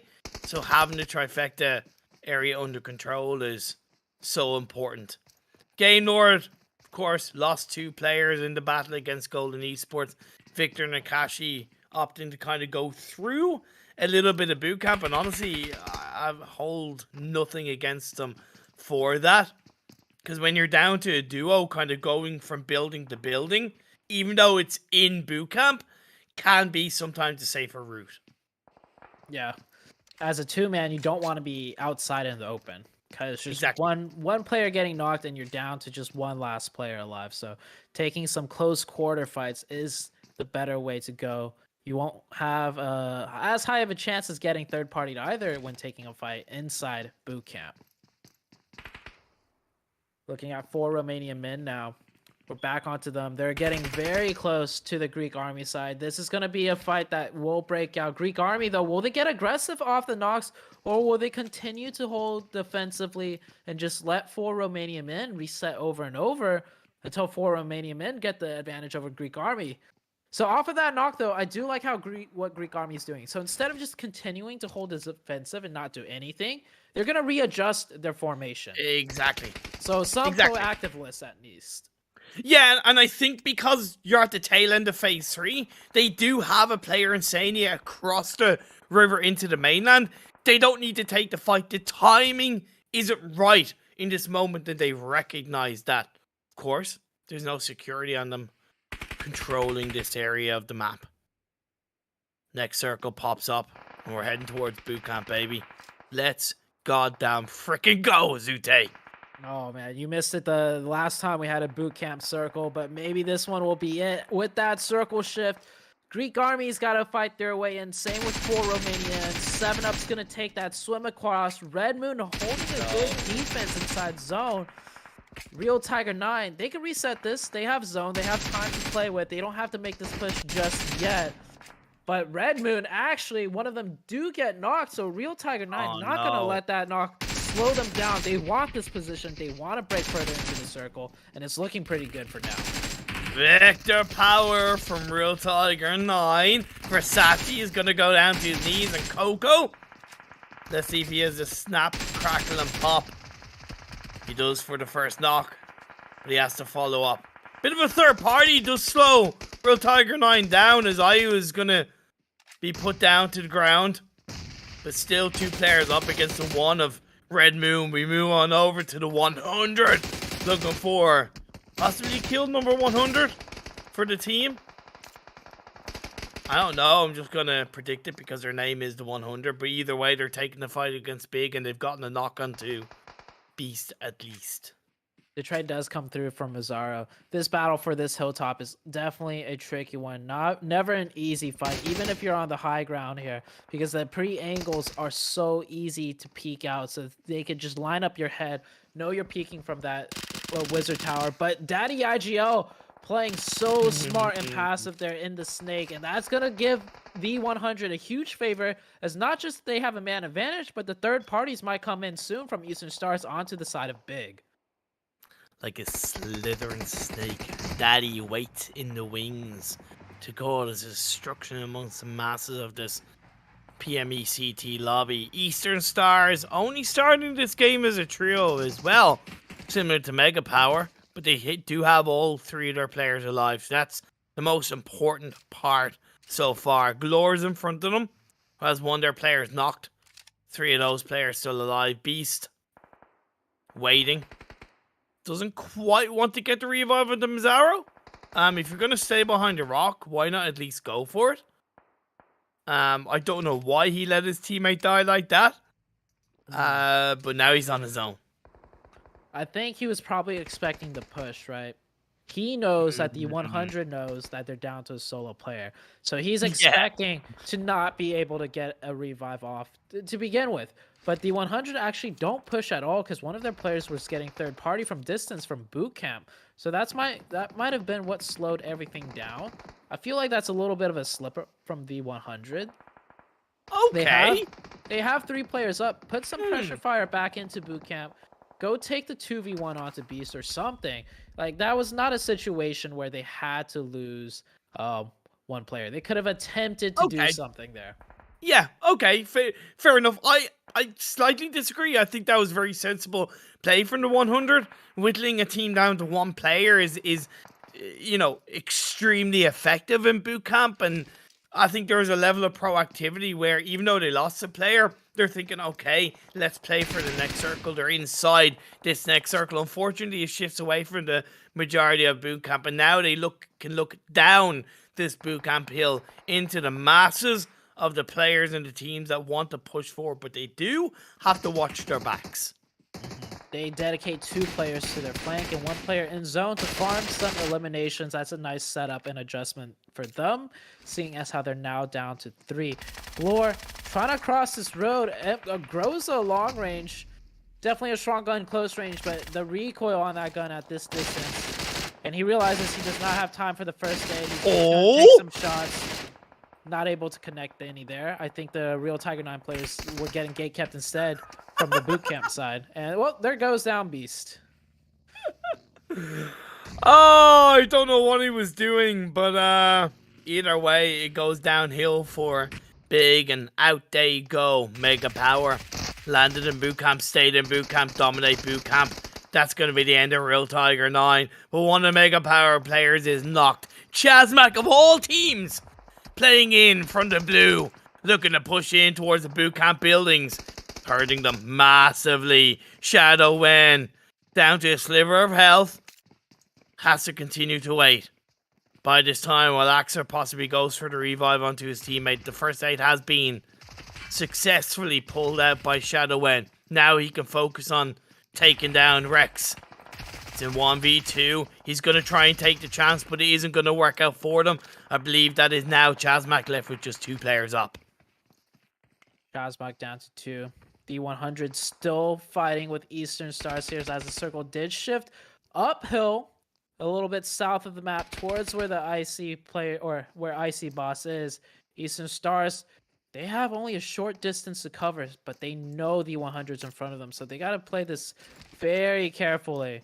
They got time to work with as they're on the slow side of blue zone, and IC is actually gonna go down to the buildings. I don't know. I don't like it. it. Yeah, it might be a play that where he just does not feel comfortable up there and feels a little bit safer down here, but in the long term, that might work against them. Because that hill peak is so it's so harsh that you can't really play the low ground advantage being inside those buildings.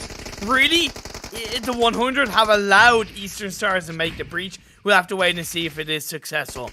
4 Romanian men on the other side looking for the tailbone of the end of Greek army, and nade towards the side of the rock should clean them up. Not quite, but the blue zone will help get the job done, followed by another molly. Redox box does follow down, and there you go. Come on, Greek army, how are you still holding on? I don't know. In comes the rest of 4 Romanian men, and with 10 eliminations, this is another strong game from the Romanian side. And like you predicted, Eastern Stars take out B100 because they fell back into the building and they can't do anything from in there. 4 Romanian men versus Eastern Stars. We still have 1 player in boot camp doing the med strats. I think that might be a mega power team. 4 Romanian men, this is going to be a really bad timing for them if the mega power player decides to shoot. But, Logist is spotted out. Zone is starting to close, so 4 Romanian men are not gonna, hopefully they won't give a free knockover, and Eastern Stars getting super proactive, taking a buggy or some sort of vehicle downhill to establish a new angle. Oh no! But that just works in favor of 4 Romanian men, as Logis from the blue zone will confirm 1 4v2 situation. This is looking good for the 4 Romanian men to secure another chicken dinner for the day. I don't know if I should hold that against Kapahala. Romania versus Romania. Bini ba, my friends. Either way, it's a Ibesque chicken dinner. Will it be a Krapahala moment for Eastern Stars? Will it be a term in that play for 4 Romanian men? Either way, Doran and Bazzi, they have little to 0 health to play with. Doran's going to move down the sidelines of the hill. He opens the knock, but Dexter's going to trade. A very important trade. It is Bazzi left on his own, and he's going for the revive. No way that's going to work out. You don't do it at the tail end of the game. It's a very risky play. Sarah has 1 angle to the side, Dexter on the other. However, they are separated. Sarah's going to throw in a nade. It's going to be push coming in. Bazzi knows that he can isolate it, but the nade is going to execute Eastern Stars and 4 Romanian men. Another chicken dinner. Wow, Eastern Stars, I have to say, definitely a mistake out of them going for that revive. I mean, it's play to the strengths of your players. Don't rely on the fact that the 4 Romanian men will give you a free revive like that. No way would the 4 Romanian team do that. But either way, really good game for the Romanian side. A number 1 spot and a number 2 spot to follow it up. That's a huge game for them. And I'm going to be doing some quick maths during the break to try and calculate how many points the German community have gotten today so far. Because when you look at the 2 chicken dinners in a day for 4 Romanian men, rise in performance for Eastern Stars between the Miramar game and this 3rd game in Sandhawk. The chase is on, the heat is on for Germany, and I can see Romania take that 2nd spot. Yeah, it's the 2nd place is looking good for Romania right now. And just that Sandhawk game, like, we didn't get it in boot camp like we hoped for. I know. But I love the dynamic of it shifting to that hilltop side. And we saw You know, something that we see quite a lot when you're defending that hill, teams that default to that little house that the 100 did, it usually never works out for them. And I think that's a lesson to be learned. We talked about on Sandhawk, at certain times, you want to almost sacrifice players to stop a team. It's okay for you to lose a player. You don't have to keep everyone up. Yeah. And in that situation, I know the 100 only have 2 players left, but I think it was Will. I think Will should have just stayed uphill, sacrificed himself out and way, slow down the Eastern Stars enough to give his last teammate from downhill in the house a better fighting chance, rather than just, you know, turtling up with them and laying over. Yeah, couldn't agree with you anymore. Let's head on over to the highlights on what was a very action-packed Sandhawk game. But don't go away. When we're back, we'll have the match rankings of that third game, followed by the final game of the day. You won't want to miss it, so stick around and see you in a few.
we're back.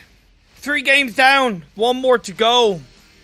In I hate to be cliche, Zute, but once again, just going like an action-packed day. A big rise in productivity, strength for the Romanian side, capped off by a 1-2 in this 3rd game. Yeah, it's definitely looking good for Romania as far as, trying to get that 2nd place position. But taking a look at the match rankings, did they really get the 1st and 2nd overall, though? And taking a look at the match rankings, Eastern Stars did get 2nd as far as the placement points goes. But Mega Power, as a 3-man squad, by the way, got 13 eliminations. That must have all been happening while they were fighting everyone in boot camp, and we were focused on the fights outside of boot camp. So Mega Power actually ended it with a lot of eliminations that we were not aware of. Yeah, fair play to Mega Power, starting this game as a 3-person team, as did Eastern Stars, I might add, on a side note. So 2 of the top 3 teams starting this game not as a full 4-man squad. But just to kind of, I've done the quick math. Romania today in the first 3 games has scored 97 points. Wow. And so they're going to break that 100 easily. Oh yeah, easily. They're going to break that 100 easily.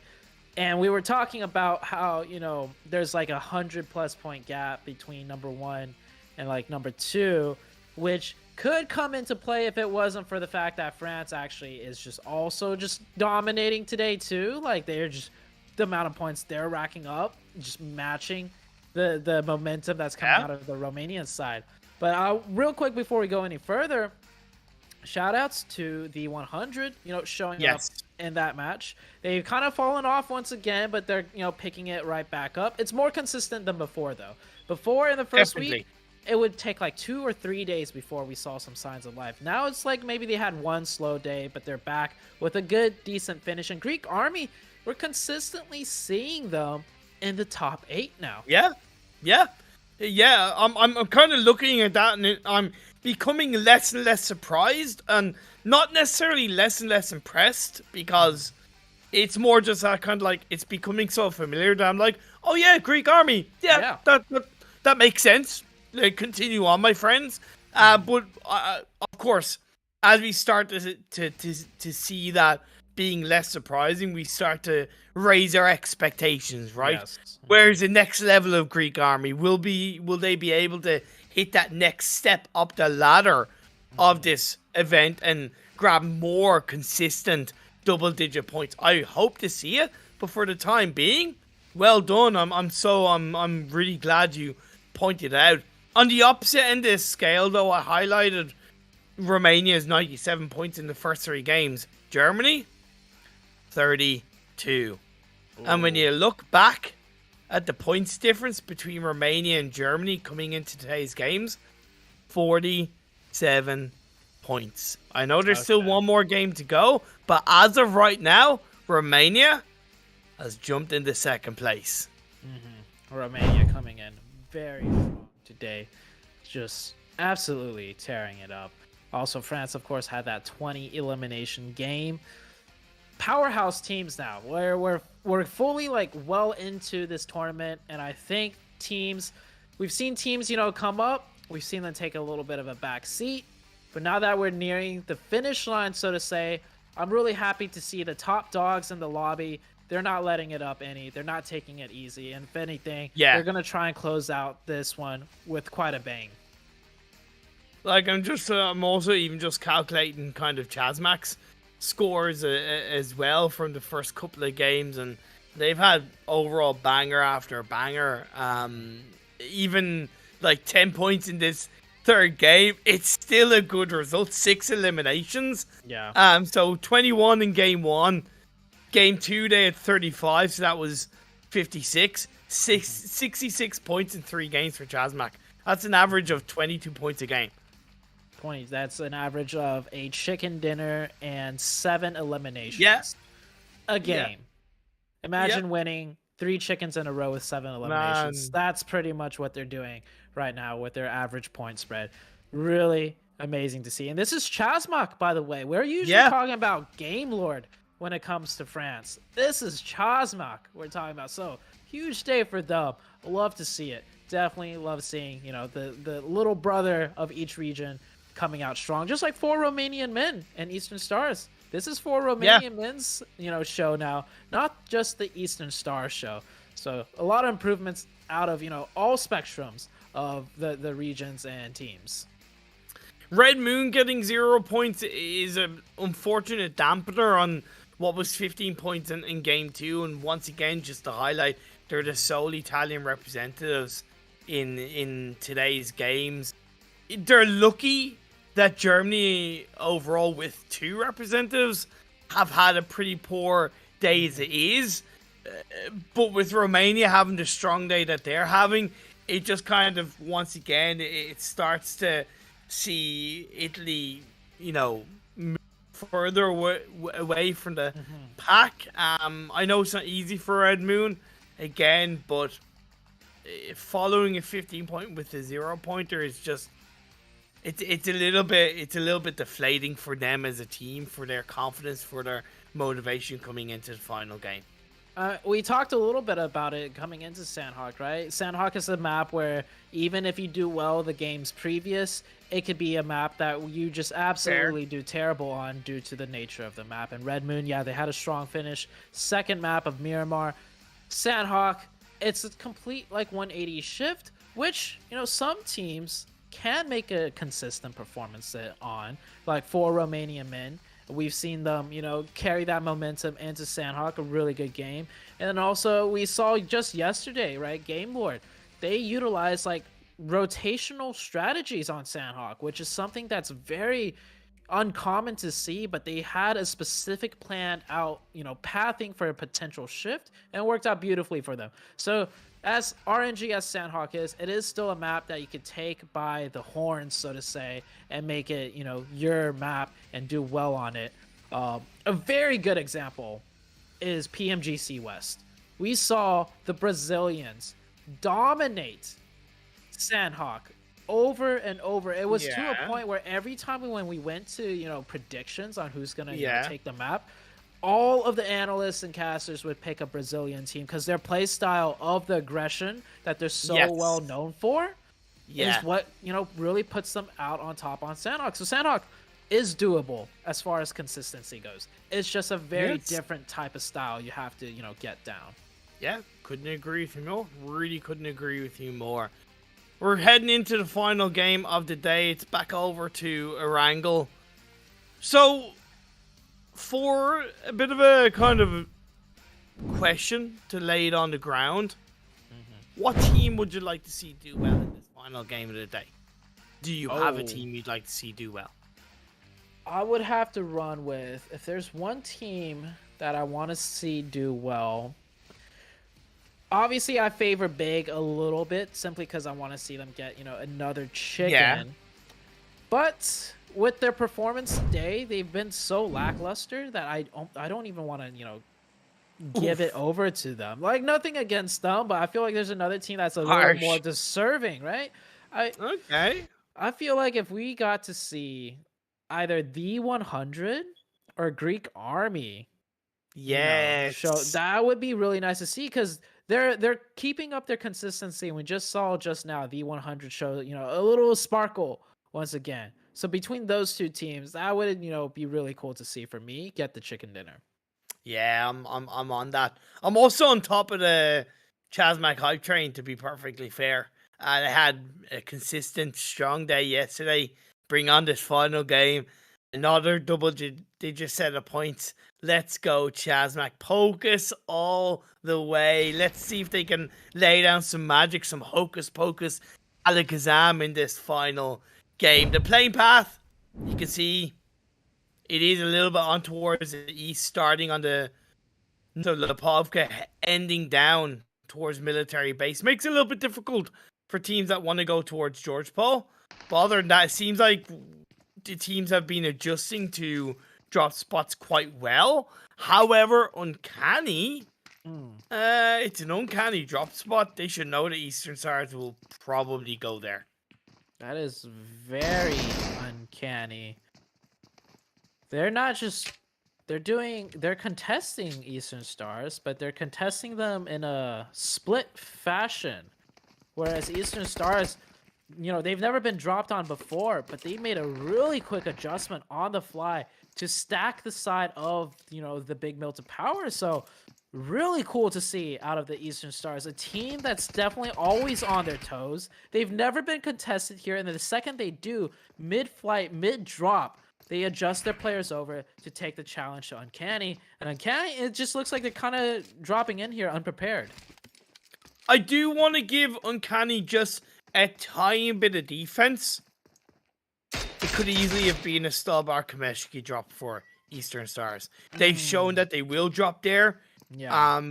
Okay. If that playing path is technically away from Milk the Power, but it also wasn't so far away from Milk the Power that you could maybe, low-key expect Eastern Stars to go to their main drop. So I just wanted to highlight that slight bit of defense.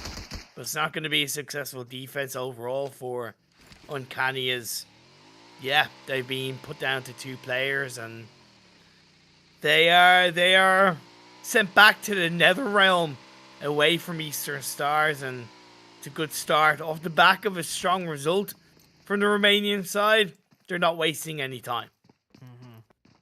You could argue, though, that if they could pick between Stalbor or the Milton Power split, very obviously Milton Power would be a better location. There's just more Yeah, loot. I agree. So if it was possible to do both, they should be at least prepared for the Eastern Stars to come into Milton Power. Yes. But, you know, that fight's done. It's over pretty much. We're on to the Sohn just kind of ran in through the door with no gun in his hand. And I'm pretty sure Beast was making noise in there, so I'm not sure what was happening there. But 7up trying to follow up with a very late support because Sohn is already down and out of the match. Big with 2 players here for now. Don't know where the other 2 are split around. I don't think we usually see Big play in this area either. This is No. not their usual spot. No. Normally, when the playing path doesn't complement their normal drop spot, they will grab vehicles and make their way up. I like the fact that even though it's not working out as of right now, as I think they've lost a couple of players. Even though it's not working out right now, I do commend them for the ability to at least try to adapt and change their drop spot to loot up a little bit quicker, move into the circle quicker, etc., etc. This time around, it just hasn't worked out. I still think it was the right call. Yeah, Big tried something new. Definitely not working out. And yeah, they're just trying to adjust to that plane path, but they're down to 1 player, Mazzaro. I don't think he has a first aid either, as he's not using it to heal. And he gets a very nice pre-cooked grenade onto one and instantly almost got the other one. That would have been a clean 1v2. If he had maybe just 20 more HP, he was at 1 HP when he did that play. Got the next player down to 1. Really, really good try by Mazzaro right there. But ultimately, Big do fall out early once again. They did not have a good day whatsoever today. No, not at all. Hidokiri from Uncanny looking to be targeted once again by Eastern Stars. Like I said, Romanian side not letting up, not wasting any time, not taking any chances. There you go. Aethys finds the knock. Confirmed the kill. Papa left on his own. To give just, again, another element of defense to Big on the kind of Rossock drop. Rexpect normally go there. Rexpect not in the lobby. They knew Rossock was free. And okay. Even though 7up do spread out when they know Rexpect aren't playing in the lobby, it's one of those things where, where again, I just give that extra element of defense to Big. That is true. That is something I did not consider. Yeah, Respect is usually the team in there, Yeah. and with them not in the lobby, Big's adjustment was a very calculated one. Yeah, Just so exactly. happened that afterwards, 7UP just played that better. They took the higher angles, and I think Big did slip up a little bit there. Oh, But the for sure. plan, yeah, the plan and everything from the outset was very calculated and very, very well done. So we're down to 15 teams. You can almost say 14 team as 7UP is down to just one member. The first circle, by the way, I don't even recall where it was because we've had a lot of early game action happening for this last match of Erangel. Yeah, I'm not really sure where the face one is as well, not gonna lie. It's kind of something I struggled throughout today, to be fair. I'm a little bit distracted and Oh, there haven't we go. really taken into account the circles all the time. But now we have it upon us, and it is to the east. And very eastern circle, we might see another engagement right now already between Bravis and Real Tiger 9, I believe, at the center of the map. Both teams getting very close to one another on top of that hillside that we've seen come into play in the late game multiple times. Teams are really familiar with this location, and it's pretty easy to play in the sense of you kind of know what will happen based on the different formations and what happens when you get pushed and how you should adjust the defense. Yeah, I don't really like this area of the map this early in the game of phase 1. I think it's a false security behind it, because I think when you still have so many teams left in the game, you can't get all the information you want, and you could easily within 15 seconds on the next circle shift have 2 to 3 teams rotate around you, and you get picked off one by one. I appreciate what Bravos are trying to go for. I personally have never really been a fan of that area of the map this early in the game. I think the hope is that the circle doesn't center on them circle after circle after circle, right? Because that will naturally lead to teams surrounding them. But this is, after all, the very first circle. And the second circle will shift a little bit to the south. You could almost argue it shifts towards Military Island. Yes. There's actually a decent amount of Military Island in play. It's like a 60-40 as far as the landmass may go. Maybe a little bit more, 65-35. But 69-31. We'll see. We'll see. I like what you did right there. But 4 Romanian men rotating on in with that circle shift. Looking like a very strong team, not just today, but also yesterday, right? Yesterday, Eastern Stars were playing, and we're like, oh, this 4 Romanian men team, they can perform when Eastern Stars isn't in here. And now that Eastern Stars are in here, well, they're performing even harder. It's like they have more to prove. Mega Power, Real Tiger 9, they're going for the same spot, the coastline by the bridge on the mainland. Mega Power has Logis knocked. They do join this game as a full squad. And there GROUPE does get the trade. How heavy will they push it?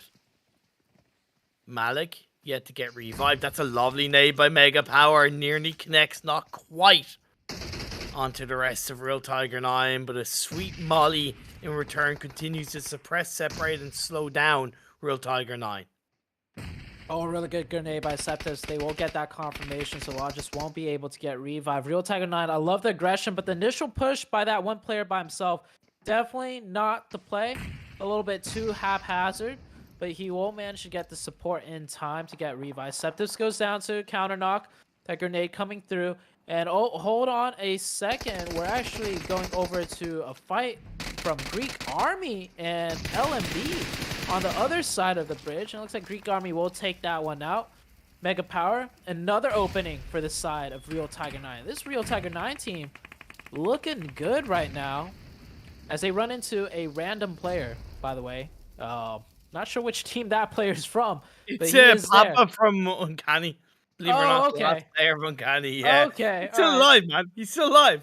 That makes a little bit of sense how he ended up there by himself. Just a third-party spectator, more or less. But Mega Power and Fuel Tiger 9, this fight has been going on for quite some bit, and that's the vehicle strategy that you want to use. The distraction vehicle, where you don't drive straight into them, you circumvent them, get them to peek, turn their backs. Really well done out of Real Tiger 9.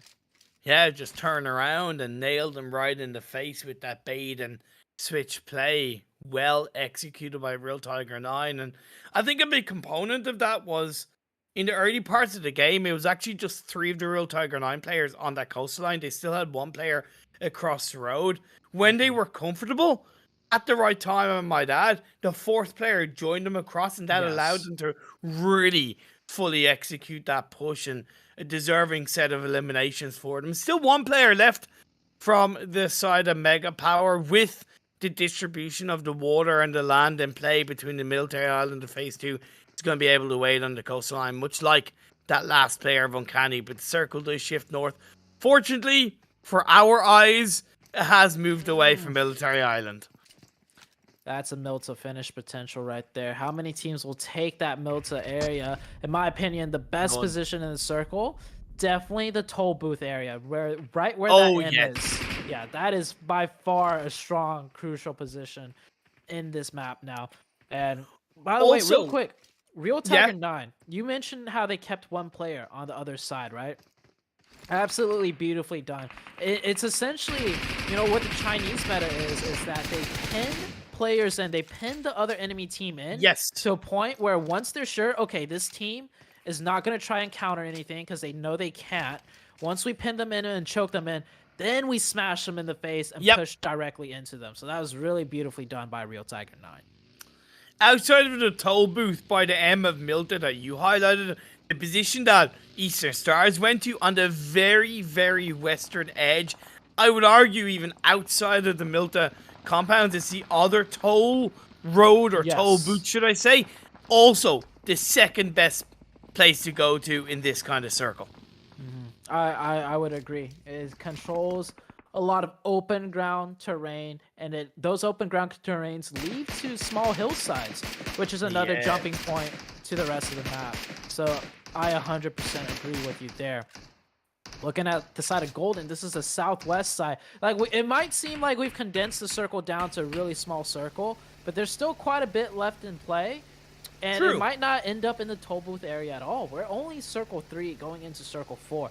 There may be another hard shift that comes out that completely changes the way that the game might be played out. And that's where you see Game Lord just waiting a little bit, right? Biding their time on the northern edge of the circle. I would argue the 100 on the Lumberyard Hill, a little bit similar. I would like to see them maybe push 1 player a little bit further down the west on the other side of the hill to get a little bit more information. But otherwise, it's similar to Game Lord. Like you mentioned, they're waiting until the next circle pops up. It's a hurry up and wait game now, as we see almost all the teams just in their relative positions in the circle.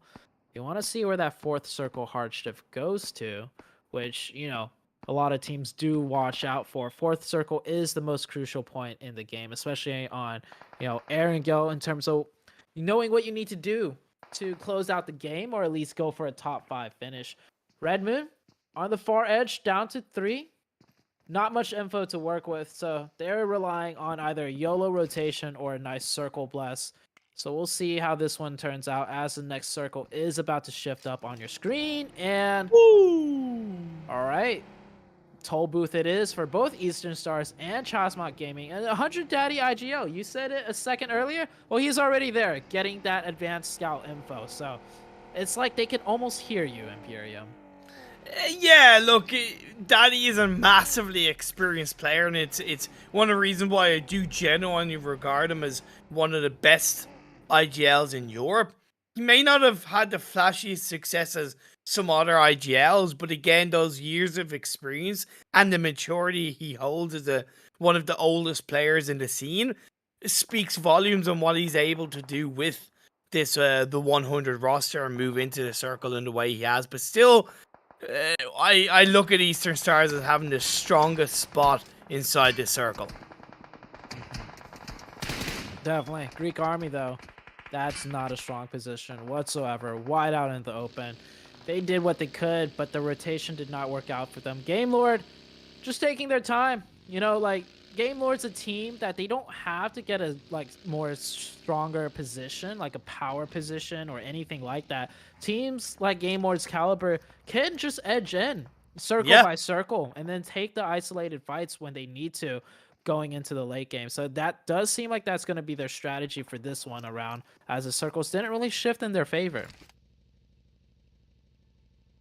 Didn't exactly. Real Tiger 9, I love the spread that they have. Golden Esports as a full squad are going to be pushing in the underside of this little ridge. They do suffer one knock, unfortunately, but I do like where they're going. This is a good place to hold on to, but it is at risk of nades. The thing is, they shouldn't be looking to push on the Real Tiger 9, in my opinion, because they still need to cover their backs more effectively. It's still only phase 4. Easily, 1 to 2 teams could be coming in from behind. Look at this split by Real Tiger 9, by the way. What is your opinion on the split? It's like a good split. It controls a lot if they can hold it. The way they're being, the way they're being proactive, I'd say it's a perfect split. Holding right now, trying to just survive at this area you mentioned. You can see they don't have much to work with. It's more like a keep your head tucked down low rotation, but that's just the edge that they can work into, right? Not much more options for them. The only other option was be to full send it into Real Tiger 9's compound, but they have no idea how many players are playing there, so they're just going to be forced to keep their heads tucked there. Red Moon down to 2. Not even sure if that spot is survivable once the smoke runs out. Game Lord in the kill feed, just taking their time working in from the edge of the zone. Right, Rex from Mega Power was all the way down by the outside of the Eastern Bridge. How the hell did he get from there to the very northern edge of the circle without being killed? That's crazy from Rex. He's got to have balls of steel to pull it off, and it's kind of worked out. He's in a bit of a safer spot. Of course, one of the Game Lore players are there, but Narvello, he might not be aware because, for the most part, Game Lord have been covering this northern side. Next circle comes out, and it does go a little bit down to the southwest. Game Lord already with a very good position. That might look like they're in the open, but it's a small section of the map with a little bit of defolated hills and some trees for cover. Really good spot, though, for them to use. And Narvello holding a 1-3 split. I think he's just there to pressure players out and space teams away and also get advanced info. You see right here, Narvello. Exactly. Just looking to third party and pass information along to his teammates. Exactly. I look at this as being absolutely perfect by Narvello. You brought the point up a couple of times where it's okay to lose a player sometimes if there's a reason behind it, and I look at this as being one of the reasons why it's okay to lose a player. If Narvello goes down now, of course, the longer he stays alive, the more effective his position is, but either way, if he goes down now, it's still a worthwhile sacrificial killing.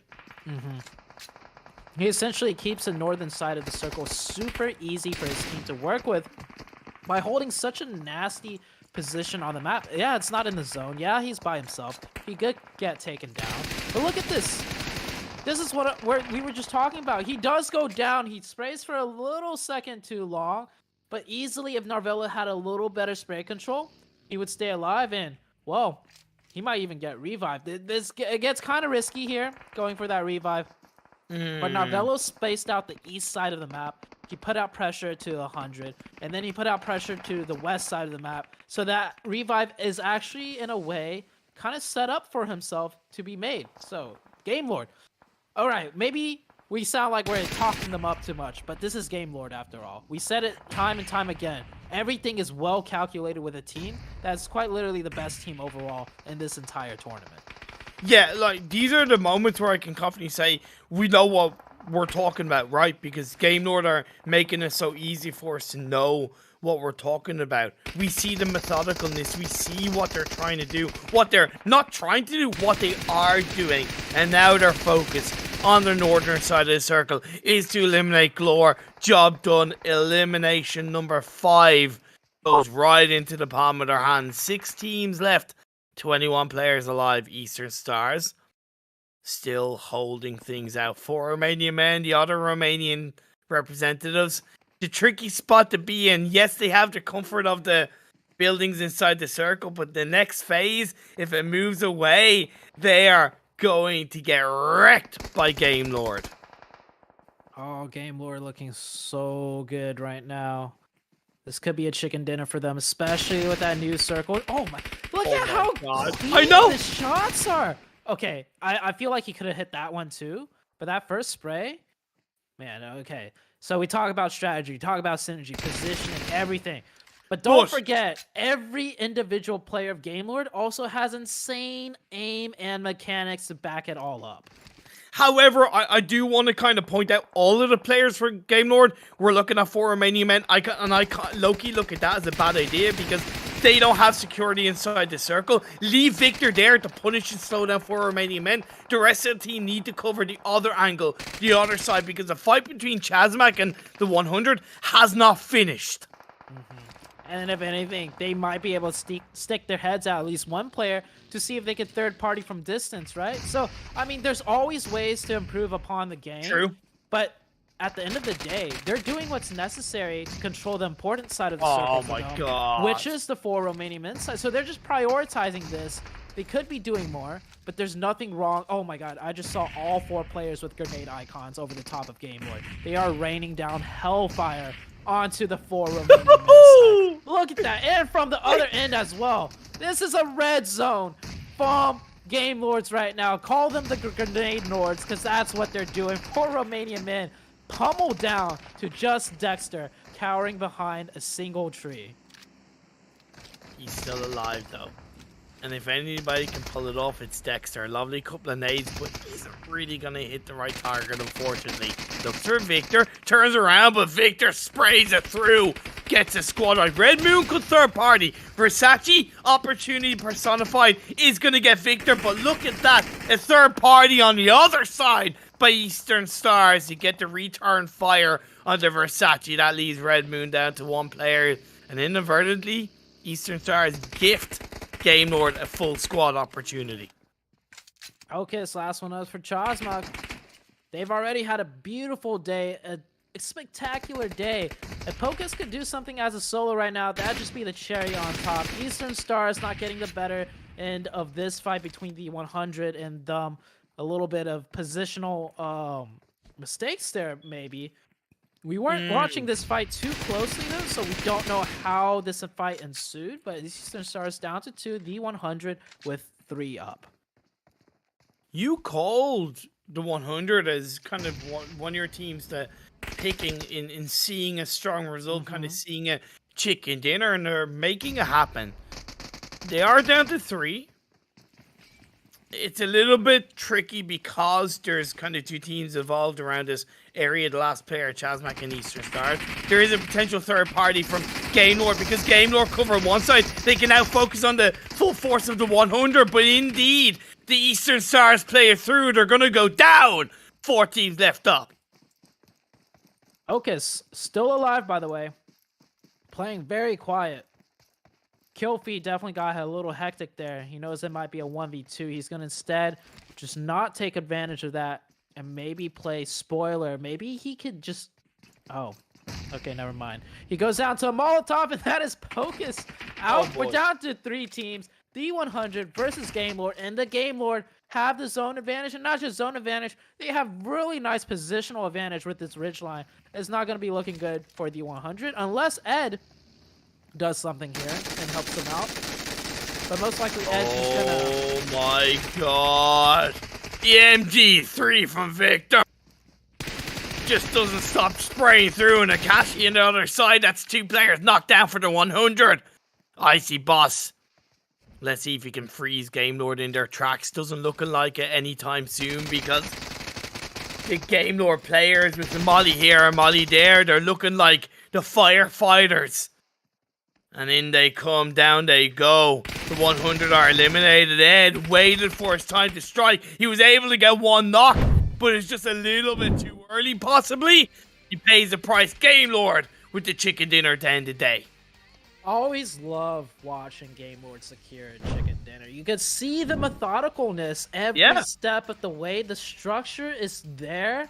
They utilize positioning and strategy so well to close out each and every game. When they get a chicken, you can follow it to a T, all the different techniques they employ, because they have so much in their arsenal, right? It's not like, you know, some other teams that get a chicken and it's like, you know, they just pop off, they do crazy stuff. No, Game Lord is a team. What they do in of itself is crazy, you know, like the level that they play at. But the strategies and the setups, it's so there. And from an experienced, you know, caster, previous ex-competitive player, you see these things quite easily, and it's a joy to see. So I didn't pick Game Lord as a team I want to see get a chicken dinner, but seeing them get a chicken dinner each and every time is always done so beautifully, and the executions, of course, on point. Yeah, just absolutely perfect from Game Lord. There's not really much more that can be said. It was a joy to watch, and the French community just continued to step things up. Simple as that. Let's go to our final break of the evening. The highlights for the last game. We'll come back. We'll show you the scores. We'll show you everything else that you need to know. Don't go away. We'll see you in a few minutes.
We are back. Another day of fantastic PUBG Mobile Europe community action has gone down upon us, and I honestly, I love this job so much. I love commentating because I can just walk away with a massive smile on my face on how good these teams are performing. Oh yeah, I mean, take a look at the match rankings. I gotta agree with you.